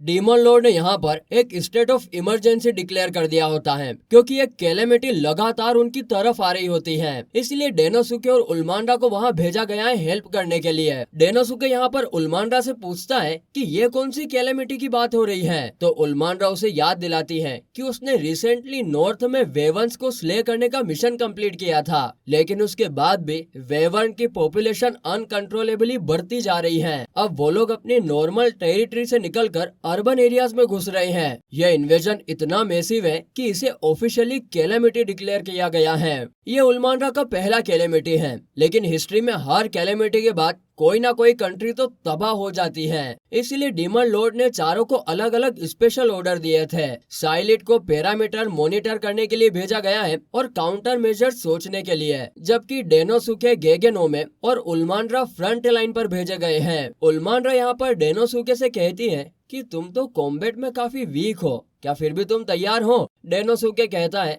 देखो मैं जो कर सकता हूँ वो करूँगा। फिर जब वो लोग फोर्ट्रेस पर पहुँचती है तो गेगेनोमे उन्हें वेलकम करती है। उसने अच्छे से सुना था कि डेनोसुके ने गिल्ड सिचुएशन को कैसे हैंडल किया था और वो तो इतनी इम्प्रेस होती इस चीज से कि उसे हीरो कहने लगती है। लेकिन डेनोसुके इस चीज के लिए मना कर देता है और उल्मांड्रा गेगेनोमे पर चिल्लाने लगती है कि डेनोसुके पर अननेसेसरी प्रेशर मत डालो, वो अभी काफी वीक है। तभी यहाँ पर एक अलार्म बजता है। एक और वेवन स्वॉर्म उनकी तरफ बढ़ रहा होता है। ये आज का 5वां अटैक होता है। गेगेनोमे सबको बुलाती है फोर्ट्रेस वॉल पर जाने के लिए। डीमंस और डेमी ह्यूमंस अपनी अपनी पोजीशन ले लेते हैं, लेकिन जब डीमंस मैजिक फायर करते हैं तो हर एक शॉट मिस कर देते हैं। तभी डेमी ह्यूमंस गुस्से में आकर उन्हें हटा देते हैं और खुद शॉट करने लगते हैं। लेकिन अब इस चीज से होता है कि दोनों फ्रैक्शंस में आर्ग्यूमेंट शुरू हो जाता है। उल्मांड्रा यहाँ पर फ्रस्ट्रेटेड हो जाती है कि जब तक दोनों फैक्शंस आपस में लड़ रहे हैं, वेवन का थ्रेट इग्नोर हो रहा है। और तभी देखते ही देखते एक वेवन वॉल के पास आ जाता है।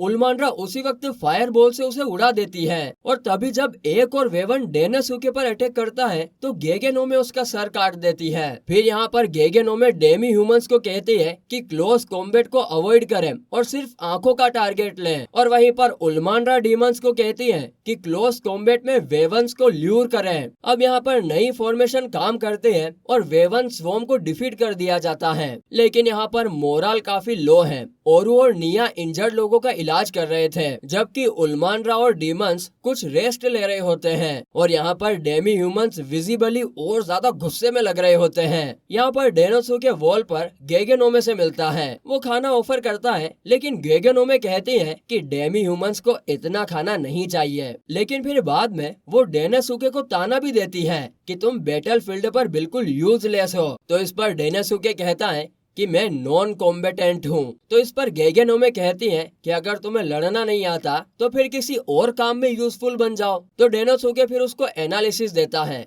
कि ये फोर्ट्रेस 2 दिन से ज्यादा नहीं टिक पाएगा अगर ऐसा ही चलता रहा तो। Problem number 1, incompatible battle strategies. Demons individually powerful होते हैं, लेकिन उनको कोऑर्डिनेशन नहीं आता है। डेमी ह्यूमंस वीक होते हैं, लेकिन टीम वर्क और फॉर्मेशन अच्छे से समझते हैं। Problem number 2, food supply issue. Demons ज्यादा कंज्यूम करते हैं और डेमी ह्यूमंस कम करते हैं, लेकिन टेंशन तब भी बढ़ती जा रही है। और finally problem number 3, pre existing racial feud, दोनों फ्रिक्शन में पुरानी दुश्मनी है। गेगेनोमे इस बात पर एग्री करती हैं और पूछती हैं तो इसका सॉल्यूशन क्या है। तो इस पर डेनेसुके कहता है कि चलो एक मैप में दिखाता हूँ। वो उसको एक रूम में ले जाता है जहाँ डेनेसुके को पता चलता है कि रोड्स अच्छे से मेंटेन है और एक पुराना विलेज फोर्ट के पीछे भी है। और तभी उसके दिमाग में एक आइडिया आता है। वो उसी विलेज को बेस बनाकर स्वॉर्ड एंड शील्ड ऑपरेशन का प्लान बनाता है। डेमी ह्यूमन से शील्ड होंगे जो डिस्ट्रैक्शन क्रिएट करेंगे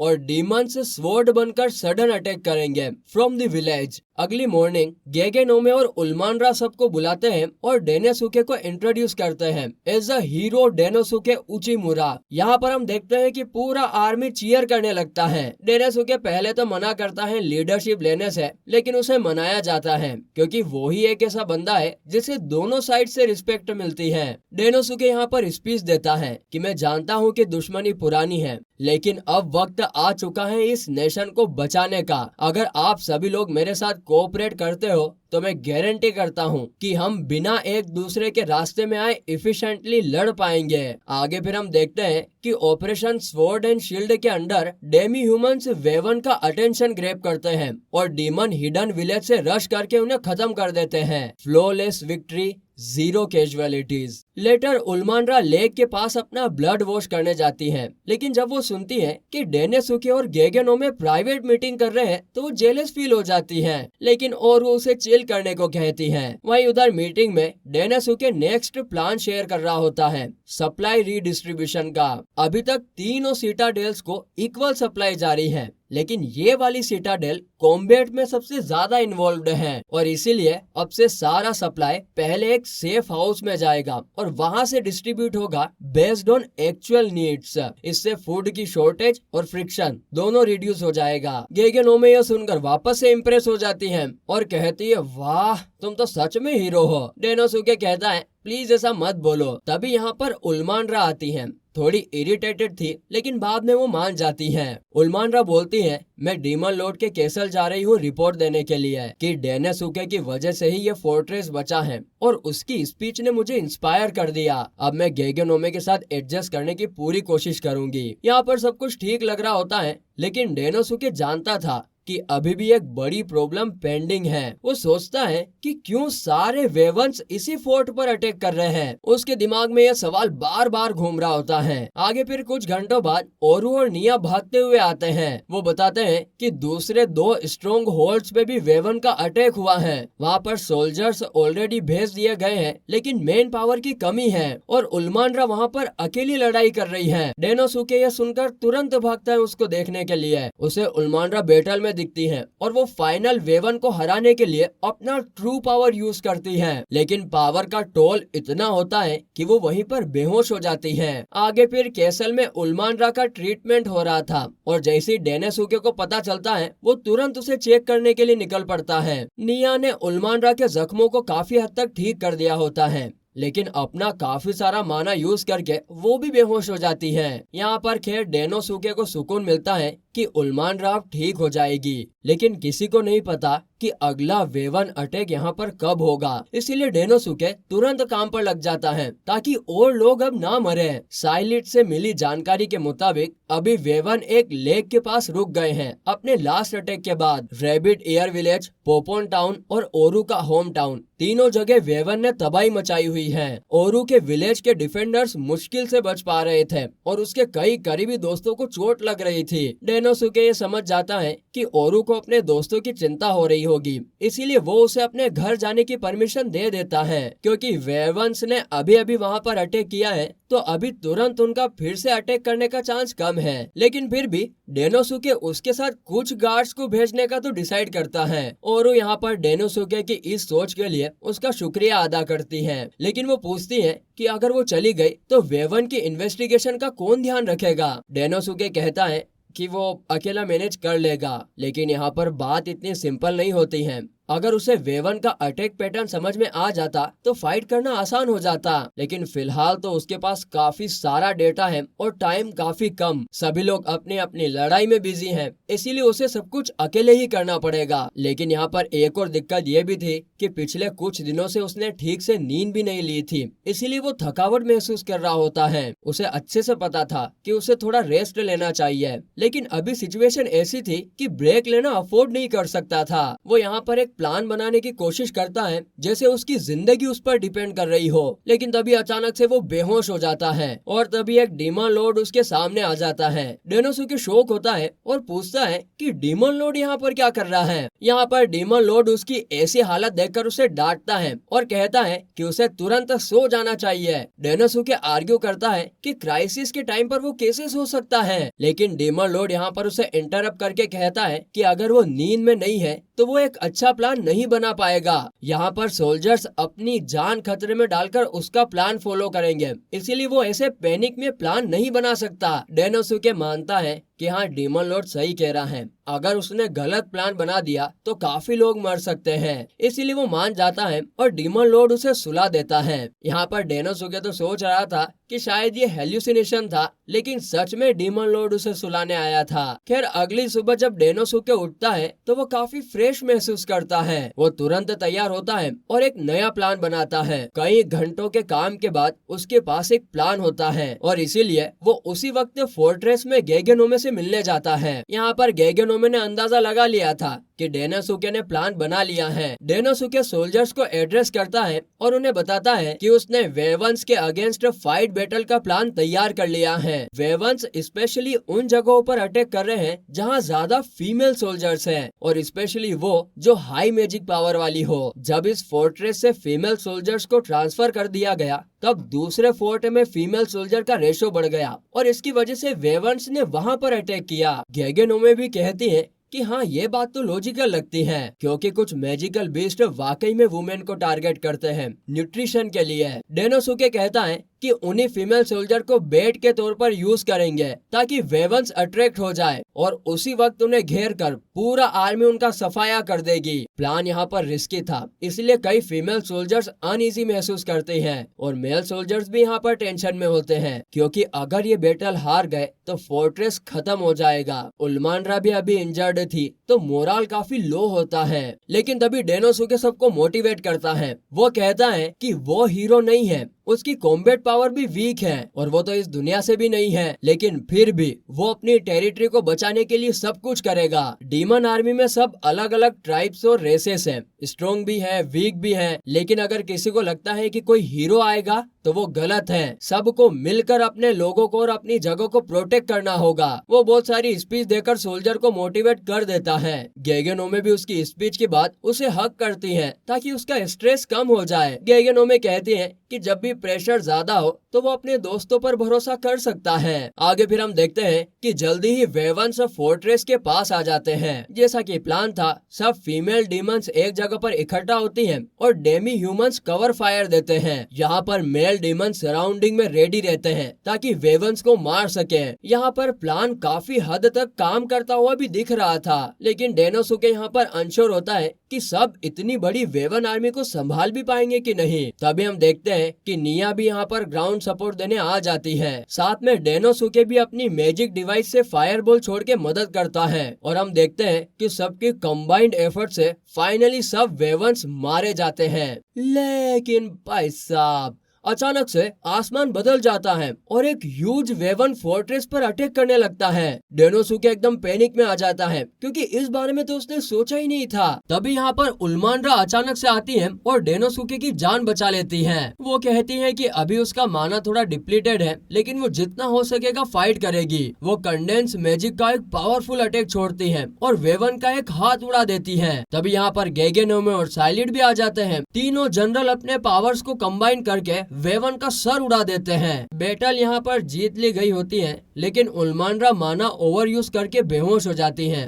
तो डेनोसुके उसी वक्त उसे संभालता है। उल्मांड्रा उससे कहती है कि जाओ बेल बजाकर विक्ट्री को अनाउंस कर दो। लेकिन भाई साहब, अरे कितनी बार लेकिन करेगा यार। अरे मैं क्या करूँ अब। डेनोसुके को अभी भी फील होता है कि अभी भी कुछ बाकी है। उसे याद आता है कि जब भी वेवंस वुमेन को उठाकर ले जाते हैं तो वो किसी जगह ले जा रहे होते हैं, जैसे कि एक आंट फूड ले जाती ना अपने क्वीन के लिए। तो अब उस क्वीन का क्या, वो क्वीन कहाँ पर है। और तभी अचानक से दुदुड़ दुदुड़ दुदुड़ दुदुड़ जमीन कांपने लगती है और एक माउंटेन हिलने लगता है और हम देखते हैं कि वो माउंटेन नहीं बल्कि एक मैसिव वेवन होता है। डेनोसुके यहाँ पर समझ जाता है कि इसे ही कैलेमिटी कहते हैं, कोई इसे नहीं हरा सकता। लेकिन तभी एक मैजिक सर्कल एक्टिवेट होता है और डीमन लॉर्ड खुद सामने आ जाता है। वो सबको थैंक्स करता है, लेकिन वो कहता है कि अब वो खुद इसे हैंडल करेगा। जायंट वेवन एक मैसिव ब्लास्ट छोड़ता है, लेकिन डीमन लॉर्ड बैरियर लगाकर उसे ब्लॉक कर देता है। फिर वो एक ब्लैक मैजिक स्क्वायर बनाता है जिसमें से कंडेंस्ड माना का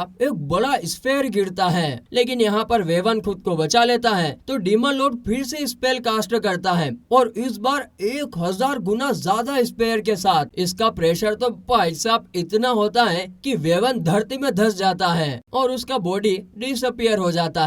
और अब महाराज बिना लीडर के तो बाकी वेवंस भी अटैक नहीं करेंगे। इधर डेनोसुके तो अभी भी डीमन लॉर्ड की पावर से एकदम शॉक होता है, लेकिन फिर वो उससे कहता है कि जाके सोल्जर्स को विक्ट्री का अनाउंसमेंट दे। डेनोसुके तुरंत जाकर बेल बजाता है और सारे सोल्जर जीत का जश्न मनाने लगते हैं। बैटल खत्म होने के बाद गेगेनोमे डेनोसुके से कहती है कि क्या वो उसके साथ काम करना चाहेगा, लेकिन तभी उल्मानरा बीच में आ जाती है और कहती है कि मैं ये पहले क्लेम कर चुकी हूँ। खैर फाइनली सब कुछ खत्म होने के बाद डेनोसुके और बाकी एलाइड जनरल्स अल्मानरा, साइलिड, गेगेनोमे को उनकी मेहनत के लिए बढ़िया बढ़िया अवार्ड मिलते हैं। सबको स्पेशल मैजिक स्टोन्स दिए गए थे as a token of appreciation from the demon lord. लेकिन जब यहाँ पर डेनोसुके की बारी आती है तो डीमन लॉर्ड खुद अपने थ्रोन से उतर कर आता है और पर्सनली डेनोसुके को उसका मैजिक स्टोन देता है। उसके बाद उसने डेनोसुके से कहा कि उसे बाद में अकेले में कुछ जरूरी बात करनी है। अवार्ड सेरेमनी के बाद डेनोसुके डीमन लॉर्ड से मिलता है। पहले तो वो उसकी पावर से काफी इम्प्रेस होता है, स्पेशली जो उसने मॉन्स्टर के अगेंस्ट दिखाई थी। लेकिन तभी यहाँ पर डीमन लॉर्ड एकदम से अनएक्सपेक्टेड सवाल पूछ लेता है, वैसे मुझे तुम ये बताओ कि तुम्हारे हिसाब से राजा बनने का क्या मतलब है। डेनोसुके यहाँ पर थोड़ा सोचकर जवाब देता है कि एक जो किंग होता है वो कैप्टन होता है जो नेशन को लीड करता है। यहाँ पर डीमन लॉर्ड फिर थोड़ा सा रुककर डायरेक्टली पूछ लेता है, तो क्या तुम किंग बनोगे। यह सुनकर तो बेचारे डेनोसुके का होश ही उड़ जाता है। उसे लगता है कि वो इतनी बड़ी जिम्मेदारी अभी नहीं निभा सकता है। डीमन लॉर्ड समझाता है कि डेनोसुके एक बहुत ही टैलेंटेड इंसान है और इतने कम वक्त में उसने डीमन आर्मी को काफी आगे बढ़ा दिया है और यही तो क्वालिटीज हैं जो एक किंग के अंदर होनी चाहिए। यहाँ पर बस एक दिक्कत है, अभी तक डेनोसुके सिर्फ एक अच्छा स्लेव बना हुआ है। वो सब कुछ बहुत ही अच्छे तरीके से कंप्लीट करता है, लेकिन क्योंकि वो बहुत ही ज्यादा सबमिसिव है और अपने आप को कम समझता है, इसीलिए वो अपना असली पोटेंशियल नहीं दिखा पाता है। हाँ, यहाँ पर डेनोसुके सच में खुद भी इंटरनली कन्फ्लिक्टेड होता है। वो सोचता है कि शायद सच में कुछ ऐसा है जो उसे रोके जा रहा है। उसे अपना सैलरी मैन वाला पास्ट याद आता है, जहाँ हर बार जब भी वो कुछ नए आइडियाज लाता था उसके सीनियर उसे दबा देते थे और उसी ट्रोमा का असर अब तक छुपा हुआ था। इस नए वर्ल्ड में आकर भी वो पुराने दर्द से आजाद नहीं हो पा रहा था। उसे लगता है कि वो कभी किंग बनने के लायक हो ही नहीं सकता है। इधर डीमन लॉर्ड भी अपने एंड से सोचता है कि उसके लिए किंग का मतलब सिर्फ पावर नहीं होता है। लोगों की नजर में किंग वही होता है जो बड़ी मुसीबत से निपट ले, और इसी वजह से कई बार गलत लोग भी किंग बन जाते हैं और उनका रूल देश के लिए और भी बड़ा डिजास्टर बन जाता है। इसीलिए डीमन लॉर्ड का गोल होता है कि सब गलत किंग्स को हटाकर लोगों को आजादी दे, और इसके लिए उसे डेनोसुके जैसे ही किसी इंसान की जरूरत है। लेकिन यहाँ पर डेनोसुके अभी भी कंफ्यूज और डरा हुआ लगता है। उसे लगता है कि वो सिर्फ तभी सरवाइव कर सकता है जब उसे बोला जाता है कि क्या करना है। डिसीजन लेने की जिम्मेदारी उससे उसे डर लगता है, और अगर वो डीमन लॉर्ड का ऑफर रिजेक्ट करता है तो उसे लगता है कि उसे वापस अपनी पुरानी दुनिया में लौट जाना चाहिए। और तभी उसने डिसाइड किया कि अब वो रिजाइन करेगा। रेजिग्नेशन से पहले वो ओरू के लिए एक हैंडओवर गाइड लिखने लगता है। जब वो फाइल्स देख रहा होता है तो उसे वहाँ पर एक पुराना लेटर मिलता है जो कि एक चोजा स्टोर के कपल ने लिखा था, जिसमें उन्होंने डेनोसुके को थैंक यू बोला था फॉर ऑल द हेल्प। ये याद लाता है कि कैसे डेनोसुके पहले भी लोगों की मदद करता था और कितना अच्छा लगता है जब उसका काम किसी के काम आता है। लेकिन इन सब के बाद भी उसे लगता है कि गुड बाय कहना जरूरी है। यहाँ पर ओरू और निया उसकी बातें सुन लेती हैं और तुरंत जाकर उल्मानरा को बता देती हैं कि डेनोसुके रिजाइन कर रहा है। इसी बीच डेनोसुके भी अलग अलग लोगों से गुड बाय कहने जाता है। सबसे पहले वो गेगेनोमे के ट्रेनिंग कैंप पर जाता है। वो उसे कुछ इम्पोर्टेंट बताना चाहता है, लेकिन गेगेनोमे उससे पहले अपना सरप्राइज दिखा देती है। यहाँ पर डीमंस और डेमी ह्यूमंस अब एक साथ ट्रेनिंग कर रहे होते हैं और ये आइडिया डेनोसुके के पिछले बैटल टैक्टिक से ही आया था। गेगेनोमे कहती है कि वो थोड़ा नर्वस है, लेकिन डेनोसुके ने ही सिखाया था कि अपने आप पर डाउट नहीं करना चाहिए और इसीलिए अब उसे डेनोसुके की मदद चाहिए फोर्स अलाइनमेंट और मेडिटेशन में। फिर डेनोसुके साइलिट से भी मिलने जाता है। वो उसे दिखाती है कि वो एग्रीकल्चर और फूड प्रोडक्शन पर काम कर रही है। वो भी सिर्फ इसीलिए क्योंकि डेनोसुके ने उसे इंस्पायर किया था अपनी स्किल्स लोगों की भलाई में लगाने के लिए। साइलिट कहती है कि काम एबिलिटी से डिसाइड होता है, लेकिन पर्पस पेशेंस है और उसके लिए तो डेनोसुके ने ही उसके पेशन को जगाया है। और वो भी उसे थैंक्स कहकर फिर चली जाती है, बिना जाने कि डेनोसुके रिजाइन कर रहा है। आखिर में फिर डेनोसुके उल्मानरा से मिलने जाता है, लेकिन उससे पहले उल्मानरा खुद उससे मिलने आ जाती है। वो ऑलरेडी जानती है कि डेनोसुके रिजाइन कर रहा है और थोड़ा सा गुस्सा भी होती है कि उसने बाकी सबसे पहले बात करी। डेनोसुके माफी मांगता है और सब कुछ एक्सप्लेन करता है, इंक्लूडिंग डीमन लॉर्ड का किंग बनने का ऑफर। उल्मानरा उसकी बात सुनकर स्माइल करती है और कहती है कि डेनोसुके हमेशा सब कुछ परफेक्ट करता आया है, लेकिन कभी अपनी वीकनेस शेयर नहीं करी। वो कहती है कि रियल स्ट्रेंथ होती है जब इंसान अपने दोस्तों पर भरोसा करता है और चाहे पूरी दुनिया का उस पर से विश्वास उठ जाए, लेकिन वो कभी डेनोसुके पर से विश्वास नहीं छोड़ेगी। ये सुनकर डेनोसुके थोड़ा सा इमोशनल हो जाता है और रो पड़ता है। उस मोमेंट में डेनोसुके को समझ में आता है कि वो अकेला नहीं है, उसके आसपास लोग हैं जो उस पर विश्वास करते हैं। उसके दिल का बोझ उतर जाता है और वो फाइनली डिसाइड करता है कि क्या करना है। अगले ही सीन में हम डेनोसुके को डीमन लॉर्ड के सामने खड़ा देखते हैं। वो कहता है कि वो खुद को किंग बनने के लायक तो नहीं समझता है, लेकिन अब वो अपने कंफर्ट जोन से बाहर आने का ट्राई करना चाहता है। वो एक ऐसा किंग बनना चाहता है जो पावर पे नहीं, टीम और ट्रस्ट पर रूल करे। डीमन लॉर्ड उसके इस थॉट प्रोसेस से खुश होता है और हाथ बढ़ाता है। एक नए एरा का